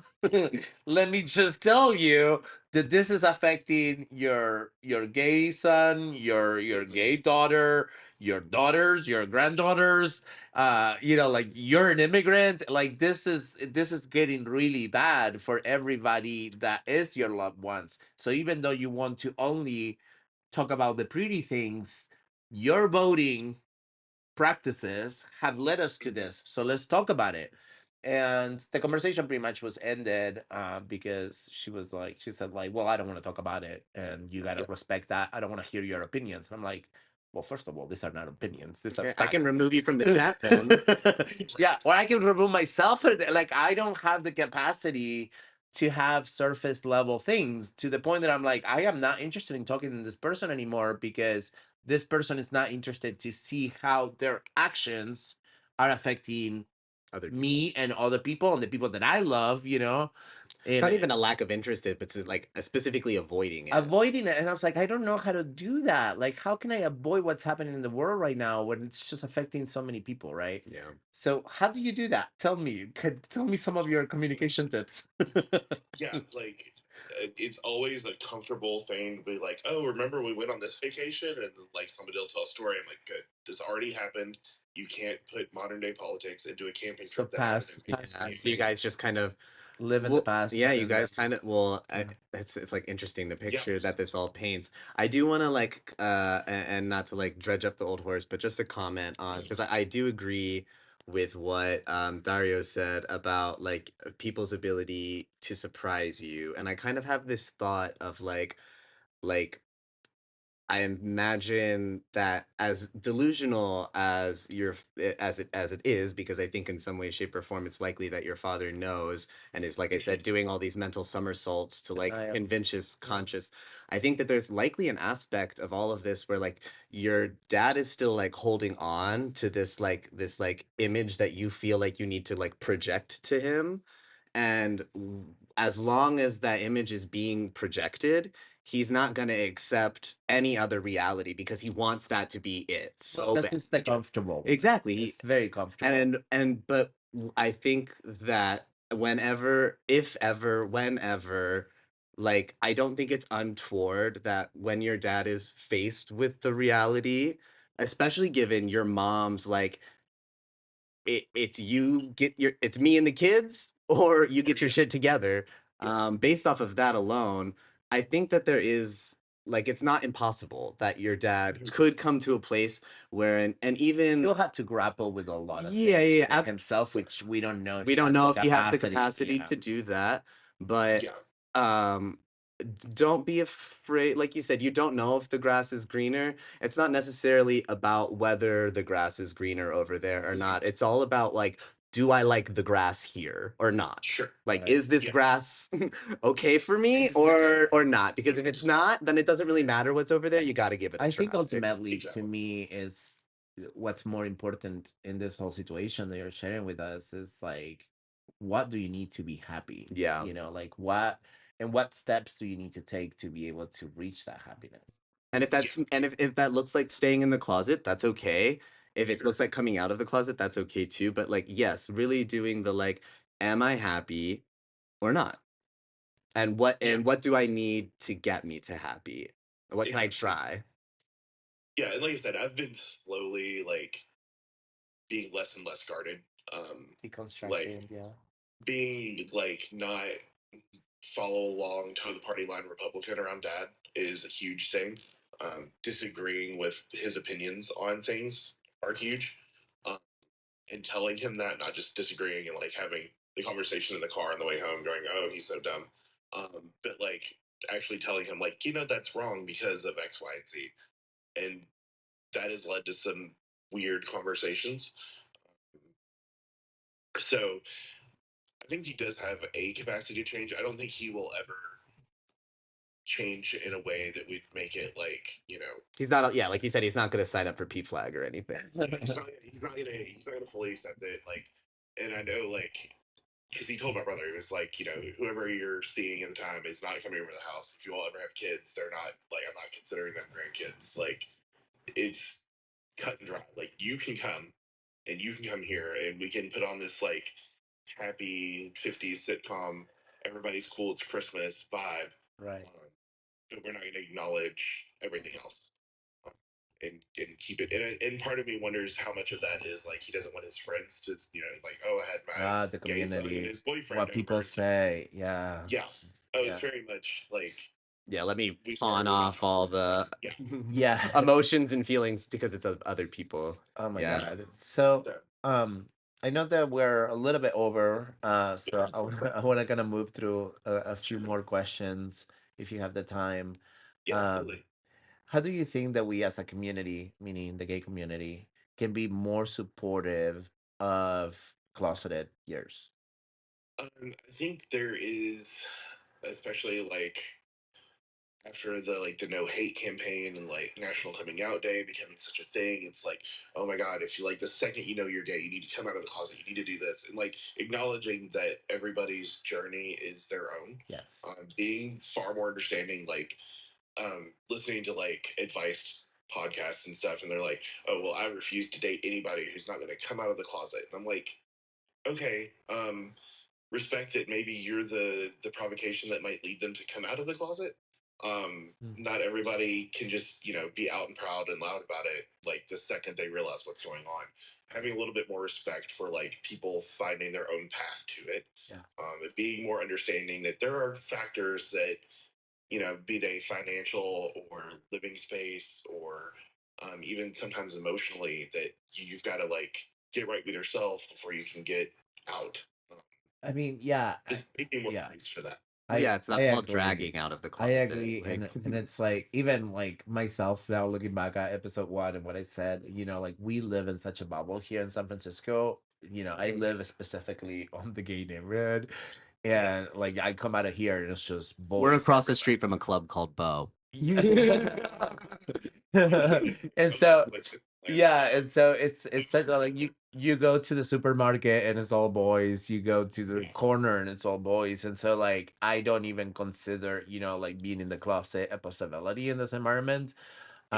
It is, and it's just very shocking sometimes being on an app and actually even hearing someone that is in the closet. So I think you're bringing so much more awareness to a lot of things that are not our typical reality here. Yeah. But I agree with you 100%. Is Yeah. like it's not an out gay man's job to pull a closeted man out of the closet. It's our responsibility to just be there for when they're ready. And there's a lot of like guilt that gets put on people that are more closeted in whatever aspect they are closeted. It's like, oh well, you should do this. Like, I don't understand why you're not doing this. And like, they have enough going on in their brain.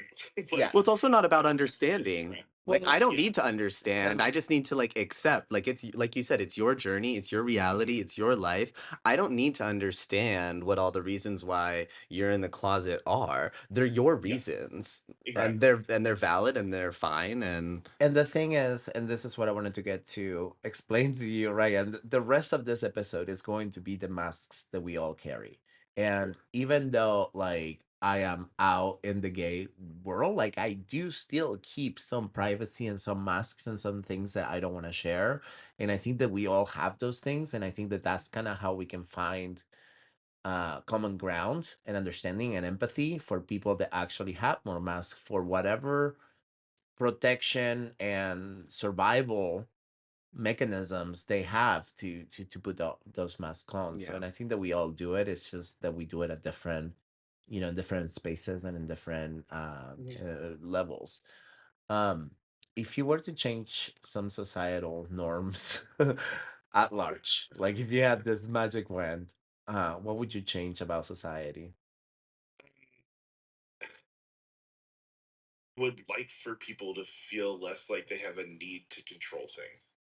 I think a lot of issues that we have are because there are people that feel like if things aren't going exactly the way that they are comfortable with, Oof. then that Yeah. means everything's, going to hell. And I think if you give people the space and the grace to just exist, you'll find that we all end up in the same place. We might take different roads. Most people are going to end up in the same place. So just don't be so concerned with what everybody's doing all the time. Live to be your best person. They'll try to do the same thing, and I think we would all be better for it versus, oh, this is the right way to exist, and I feel the need as your neighbor to control your behavior by electing people or supporting political groups or causes that change the way that you're going to have to behave. Um, Or because I'm forcing your uncomfortable with kids you to be having straight. yeah. Yeah. So I think if everybody just stayed in their own lane and just Let chilled go of out. control, Yeah. embrace chaos. Again, as a person who obviously controls a lot of aspects of their life, that's rich saying out loud, but Yeah. like accepting there are things that you can't control and it's okay. Like just let people live and be more forgiving to people that have different opinions or make mistakes or whatever. Just it's fine. Yeah. Like it's not gonna be the end of the world. So you said to me when you messaged us that you weren't super worried about your parents finding out about the podcast. But if they did, if they said like They magically heard this episode they and just knew it was you. what would you want them to know if they were listening to you right now? people are the same people regardless of what you know about them. Like if all of a sudden like they heard it like, oh my god, Whoa, that's I'm powerful. still the same person that I was 10 minutes ago before you do that. And if you're able to have a relationship with that person, you can have a relationship with the Whoa, person in the future. Yeah. So just that's beautiful. like, you know, I'm not some crazy criminal. I'm not like on drugs all the time. Like I'm a productive person. I have a house, I have friends, I have a, decent living space. Like, and you're fine with that. And knowing one thing doesn't turn all of that to nothing. No, you're a good person. You We're want not love, defined by one aspect of ourselves. and I will even say that people that are on drugs also deserve love. So yeah, Yeah. I think like Exactly. Yeah. Like it's like like I think my dad would come. Oh my god, you're. He probably has some extremely stigmatized, yeah. a vision of what it means to be gay. Yeah, Yeah, like you're automatically into all this craziness. No, not And if you are, then more power to you, I guess. But like, it doesn't like you have a relationship with a person, and that person is the same person regardless yeah, of if yeah. gay or straight, whatever. So just acknowledge that, and you Yeah, don't you have did to. not change the moment that like they find out that you were gay, and Exactly. I will say that you have more time to think through that than probably they Yeah. would. Yeah, but I think by now they probably also thought about Yeah. that. It's about just a matter of when, Yeah, if and when they ever face it. yeah. Absolutely. Okay, so I have three more quick questions, maybe a little bit more whimsical. Mhm. If you could travel back in time to any point of your life, when will that be, and what would you do there, or what would you say to yourself if you uh could travel back in time and meet a younger version of yourself? Um, I'll probably go back to like right around um, the end of high school, beginning of college, and be like, okay, things are going to be very real very quickly. You're now an adult. Congratulations. Um, Maybe get a degree a little bit more specified into a job market than just communications. Um, My stepsister studied communications. Yeah. She works at I mean, my the first degree is fashion design, but I wouldn't go back and tell myself to not do that. It was a I great was like, experience. oh, I'm gonna go and do like I want to be in radio and do all that, and then immediately like I graduate college in 2008. The economy goes to hell, and then the iPhone comes out. Nobody listens to radio anymore. Yeah, And I think podcast is the like new all things radio. just fell apart.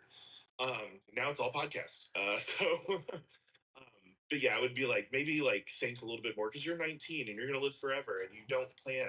And I'm like, I Yeah. would like to like tell myself, hey, you still got a good 60, 70 years. You might want to start laying some better groundwork because you're gonna like really have to hustle in your late 20s to get your shit together. Yeah. Uh, Would you mention anything about, coming out or being gay? yeah, I think I would ideally like the younger I would have done it would have been better. Hmm. Because it would have built a more realistic foundation for the rest of everything else. Hmm. There was a lot of tap dancing that I did through my late teens and early 20s, like really like struggling again, like online relationships, incognito, like going to Yeah. somebody's house at 3 a.m. Like I was doing things that were really unsafe to keep that Oof. Didn't we barrier up. all? Yeah. Yeah. I was surprised sometimes that I'm alive. Like, to Yeah, be I would have been honest. like on an episode of Dateline by now. Like that could Yeah. have happened.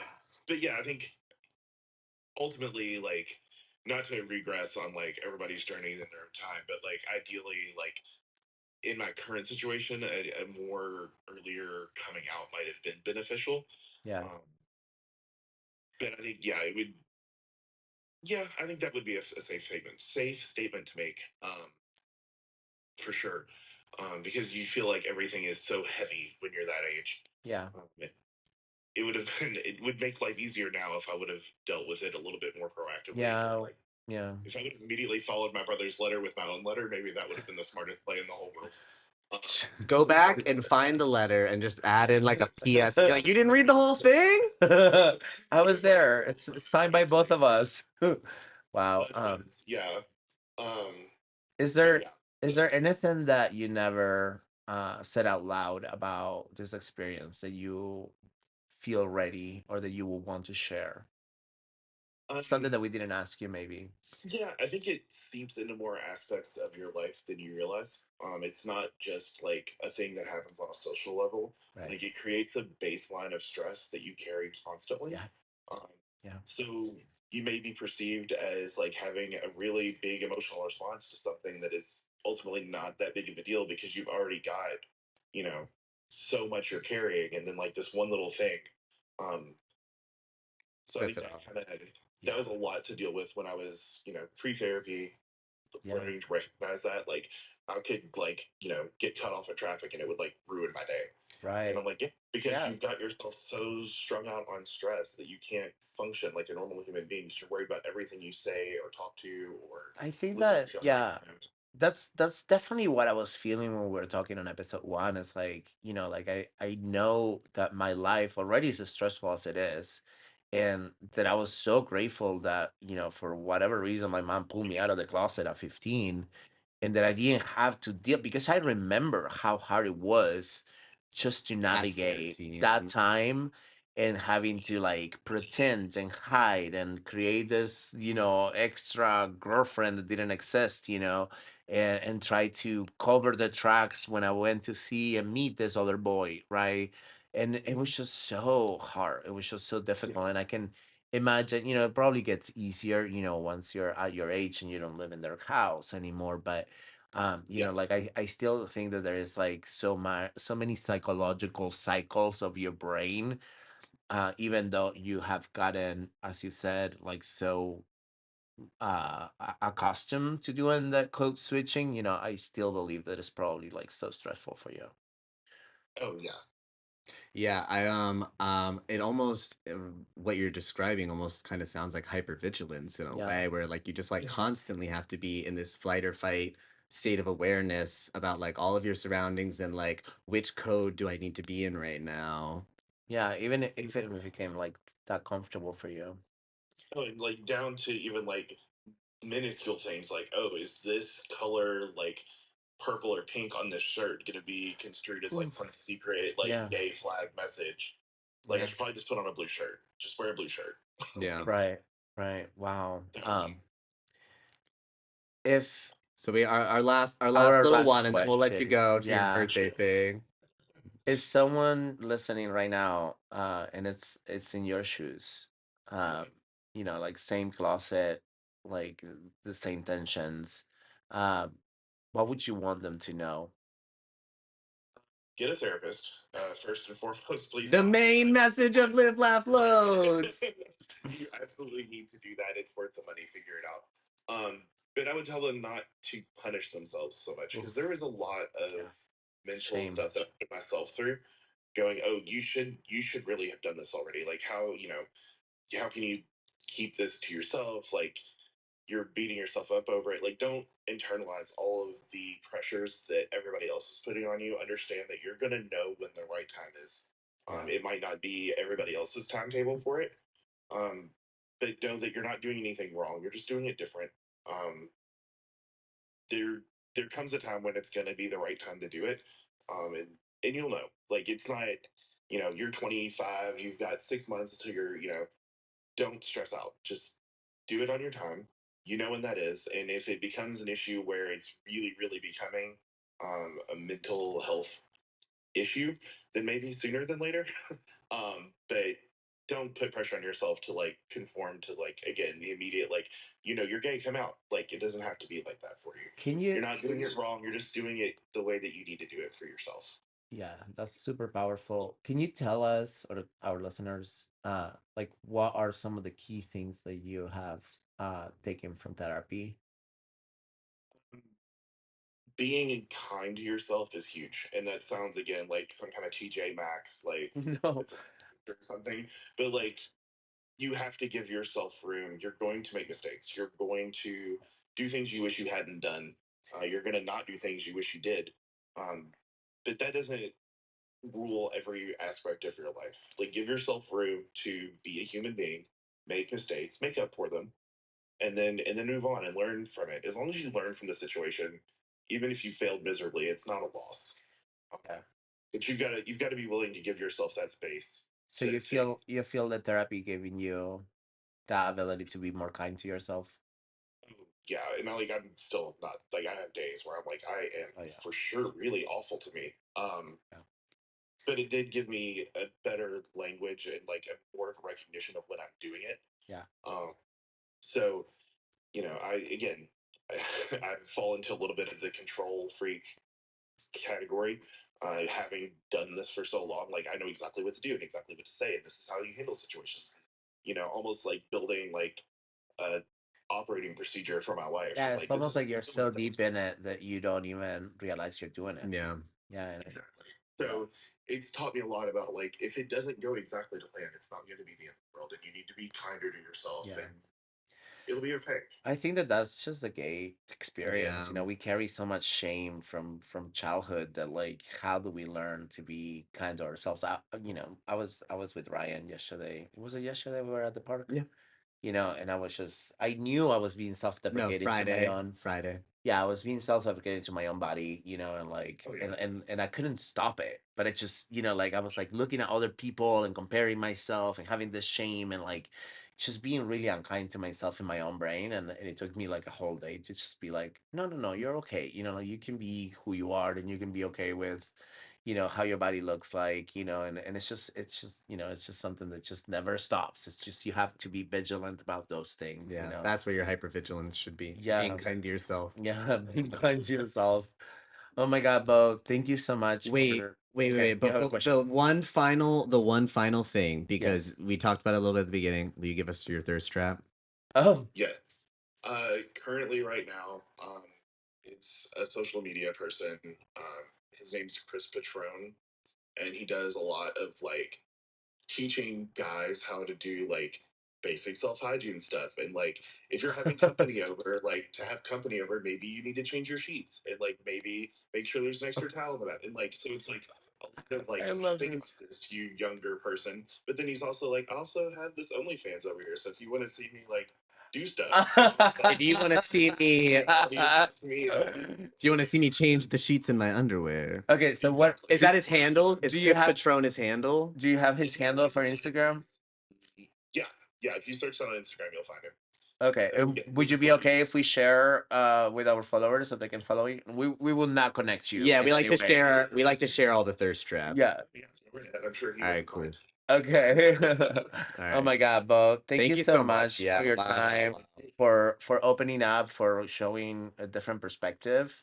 For some of us that are not familiar with this, I think it was very eye-opening. And I think it was really also like it seems like you're one step ahead than most closeted people. And I think like well, I think it's a nice progression because obviously someone that, is super deep in the closet, they probably will never agree to this. But the fact that you actually reached Reached out, out to us. Yeah. that you Yeah. wanted to put this out there, I think it can be so beneficial to a lot of people that cannot even envision what that next step is. And just sharing your experience and being so open about it, I think it's just a beautiful thing to just to watch, and observe and to be a trailblazer for closeted people. Yeah, I think we're gonna get a lot of positive feedback about what you've shared today, and I'm excited to share some of the comments that we get with you. Awesome.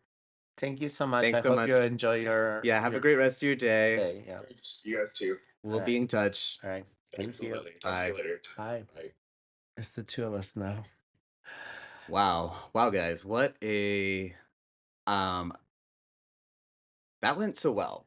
I It- thought that was so much more than I could have ever hoped for. Yeah, it was really eye opener for me. Um, and I think like he had such a good handle of a lot of the blind spots that I will think a lot of closeted people have. Very, very aware Yeah. of those things. So that was very surprising to know that that's a step. Yeah. Because I think also for myself, when I came out of the closet, first of all, well, my mother kind of sort of pulled me out, so I didn't really have the time to think through or overthink or even dwell in the fear of like what's going to happen. Yes, there was like maybe like a year of that between realizing that I was sexually attracted to men to the moment that she actually kind of sort of pushed me out of the closet. Um, but I don't think that like if it was up to me, I probably would not have done it that quickly, because I think for myself, I still was in the process of figuring out if this was a permanent thing, and I didn't know yet if it was a temporary thing or or just a phase. And I wanted to believe that it was a phase, I think, because it felt like it would be easier, obviously, to like women. Yeah. Like I think that that's, given the question at that time, I will have chosen obviously to be straight, you know. Yeah, I mean, I think we both had that similar experience where we were both kind of pulled out of the closet versus our own decision to Right. like have a sit down conversation with a family member. Well, like, I mean, I did with my sister, but doing it with your sister and your parents is definitely different. Yeah. So, um, what are your takeaways from that conversation, and how did it make you feel? Well, like you said, I think that I was very surprised by the level of awareness that he had about his role in this dynamic that he's in. And not even just his role, but like why he does some of the things that he does, like everything with the like it's all about keeping dad happy. Yeah. And I think that like just the awareness of that was like really, I was just like not necessarily expecting him to have all of this awareness about. I mean, that is the fear that we all have, right? Before coming out, it's like disappointing our parents. Well, and I also can like understand the initial thought of like I'm upsetting the balance. It's Right. me Yeah. rocking the boat, but Yeah. it's not you rocking the boat. Right. Like if you existing in your natural state of being causes somebody so much upset, like that's them Nobody that rocking the supposedly boat. loves you, which Yeah. is the other part too. Is like, how are these parents, that we all have, right? So conditional and their love, and that to me feels so confusing as an adult now, right? Because when I look at my nephews or my nieces or my nibble, like, I don't care. Like, what makes you happy? Go do that. I support that.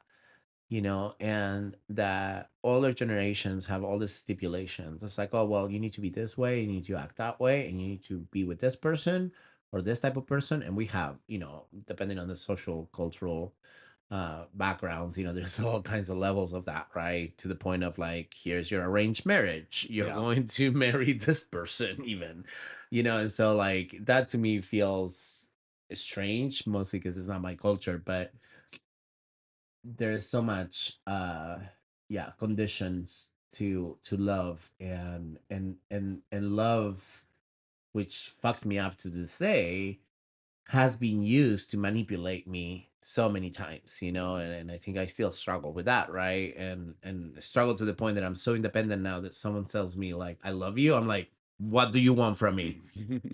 Like, careful, like, don't do that. Yeah. And it's fucked up, that's my initial upbringing around love, that Yeah. love is conditional, that love has to be this particular way, or you have to be this particular way to be loved.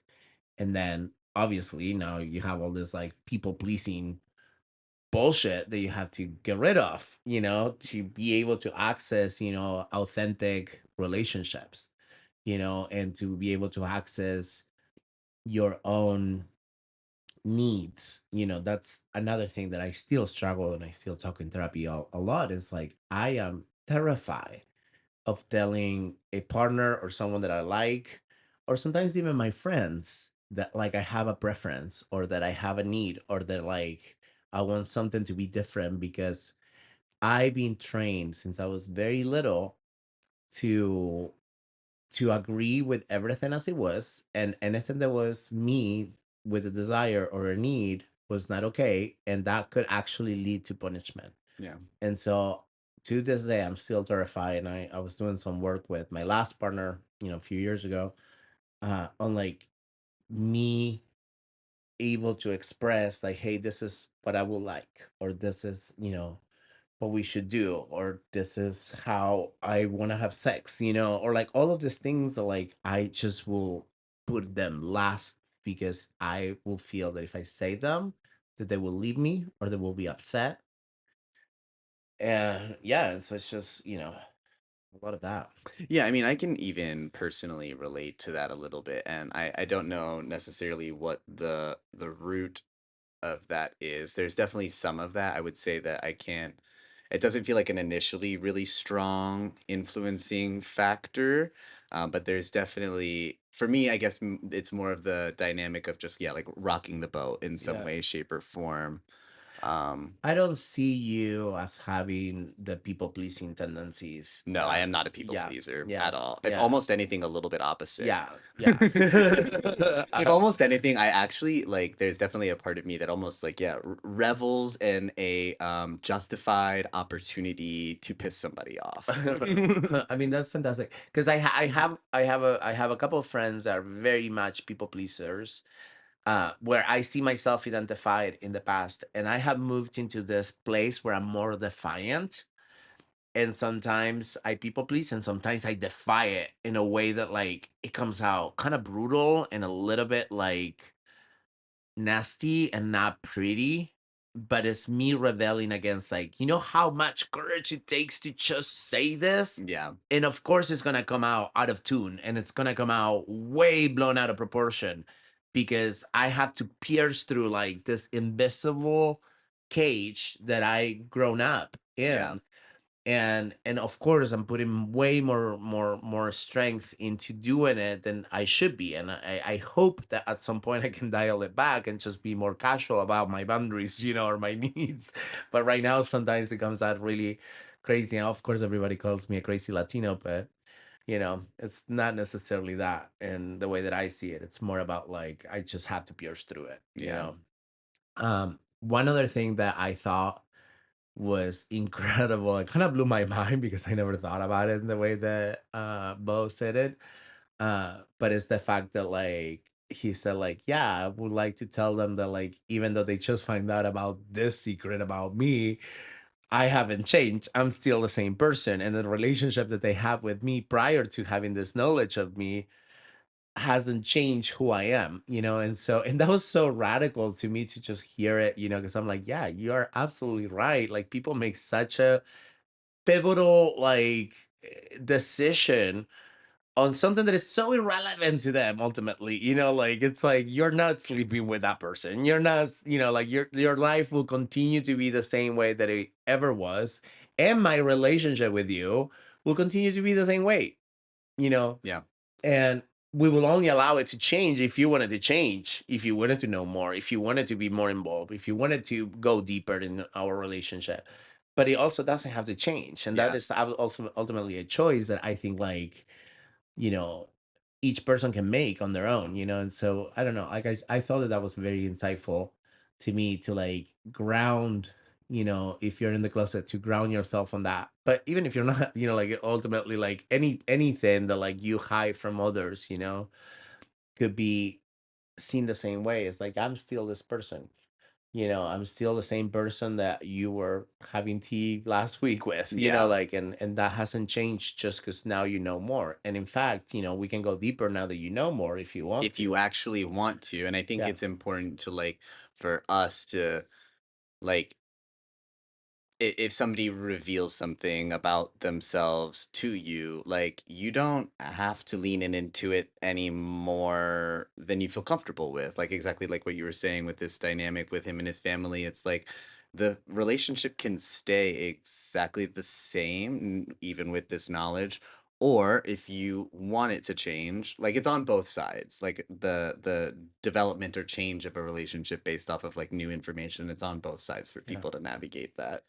Yeah. Um, there was something else I wanted to say, but now I can't even remember what it was. Oh, but going back to like, I think that there is also like part of me is not super surprised that like he's so hesitant to like have this conversation with his family based off of like the The information. trauma. Well, based also not even just the trauma, but based off of like the even way before the trauma ever occurred is like his explanation of like we don't talk about feelings. Right. So like he has no um instances to draw experience from in regards to like having tough conversations with his family because they Right. don't happen. They haven't happened. Yeah. So it's like he can't envision What that would what look like with what his well family. yeah, Yeah. exactly. It's just this Just it has to be modeled it's to a him. big unknown. Like he said, he's Yeah. like, I don't know if the grass is greener on the other side. Yeah. So Yeah, because maybe also there is that, right? Like,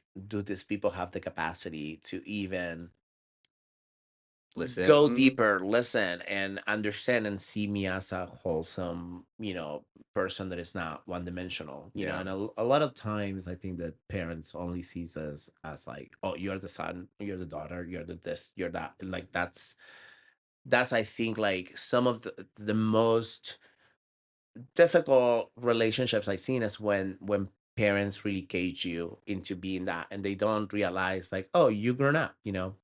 And on the other hand, on the other side of all of this, like I went to my first lesbian wedding for one of my besties from Austin and her lovely wife. This was like last year. And my bestie has a very similar family dynamic where like she wasn't accepted and she was sent to conversion therapy um and her wife has the opposite, has this super supportive family. They go on vacation together, they genuinely want to be friends with each other and know each other.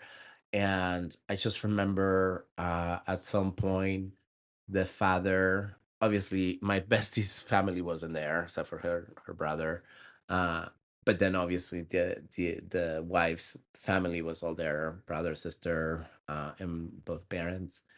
And the father did the speech at some point. Like I think like everybody in the room that was gay was just sobbing because it's like he said the things that every Gay single person wants to hear their yeah parents from their say. parents say, which is essentially, you're a beautiful person, I don't give a shit about anything else, who decide you love is up to you, I'm here to guide you, and I have learned so much from you. And we were just all just bawling. It's a beautiful, beautiful speech.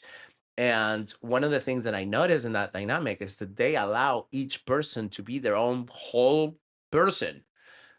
And then the father saying like, I've learned from you, like that is such a huge revelation, I think, for parenting that hasn't happened in a lot of generations prior, right? Like my father will never accept that he learned anything from me. It's like you are subordinate to the order where he is I am superior at the forever. top, You are and you're inferior. inferior to forever. And everything that you do is never going to be as good as me that I have been doing this for longer, or your opinions are not allowed because my opinion supersedes your needs and your opinions. Yeah. And so, like that also exists. I think that that's my point. My point is that there's like, you know, such different, diverse, family dynamics, but in the other extreme of like just this very one-dimensional relationships that we experience. And, and when he was talking about like that jealousy that he felt about um the family, his ex parents being accepting, having that jealousy, I remember like being at that wedding and being like, what it feel like to have well-adjusted parents that are emotional and are able to like share openly and appreciate you for the totality who you are. And of course it wasn't really jealousy, it was more like this longing, and this also this sweetness, and incredible people. I think like her mother eventually said that like whenever that I was like an adopted child or part of their family, because I was like, you guys are amazing, like I love seeing this, because I also grow from this, and I also heal from knowing that this exists, right? So um that was, one of the other pieces. And then the other thing that I think I thought that you were headed there, but it's, seeing that your twin brother comes out of the closet and it's a total train wreck. And like it's just not, it doesn't go at all well. Like that can create such a like fear, and like, you obviously don't want to create pain for your parents, and you see your parents, I would say self-created pain. You know, they chose Fabricate. they chose that pain. Yeah. But like I can imagine how that also adds another layer of like, well, I know how this is gonna go. In fact, I have I have data to prove that this Yeah. is not gonna go well. And so yeah, I overall the story was mind blowing. Thank you, Bo, again Yeah. for sharing. Um and yeah, anything else we wanna say before we wrap up? Well, I now, like, as we're like talking about it, like removed from the situation a little bit, I am preparing for the first time in a really long time, like almost bordering a decade. It's got to have been like 7, 8 years since I've gone to see any of like my mom's extended family all the way out in Michigan. And I'm like finally planning to go out with her for the next time. And ideally, hopefully, I can bring my partner with me because that would be nice. But this has all me thinking of like making sure that when I go there, that I am myself and that I don't feel the need to place myself, like compartmentalize myself in order to f- be appealing to these Yeah. people. Like I'm just But that's not reminding myself, what do you mean? like, are you gonna show up with your thong, or like what Certainly not gonna wear a thong out and about. It's also gonna be Michigan. I don't think there's gonna be much opportunities to be probably a little cold, sunbathing. huh? Yeah. Um, yeah, I mean, I think it just looks like me um not being quiet about things that get said that I disagree with. Oh, I think it's nice. gonna be but I don't know. It's like I've not been with these people for a really long time. So much has happened in the world since I've seen them. I'm a completely different person. Likely lots of them are different people. Yeah. So it's just I'm really excited to reconnect with this side of my family, and having this conversation with Bo has reminded me to like be myself when I go Yeah. to be with these people. Yeah, that's beautiful. Yeah, Can't wait to hear all about it. it should be an interesting experience. All right. Well, I think we can wrap up this episode. It's Yeah. probably gonna be another two-parter. Yeah, I'm curious to see how we're gonna divvy it up, but we are just gonna keep doing this to you guys, I guess. Maybe one day we'll get it down to just a single part. One topic, one single part. So Maybe one day. thank you everybody for listening. I Yeah. hope you enjoyed it, and we They can't did. wait to hear your comments. Please comment on this and see if we want to see if bringing guests is something that you want to hear more. Yeah. Thank you all. Ciao. Bye. You can listen to our podcast on Spotify, Apple Podcast, and YouTube. You guys can check us out on Instagram at LiveLaughLoads.podcast, on Bluesky at LiveLaughLoadsCast, or look us up at LiveLaughLoads.com.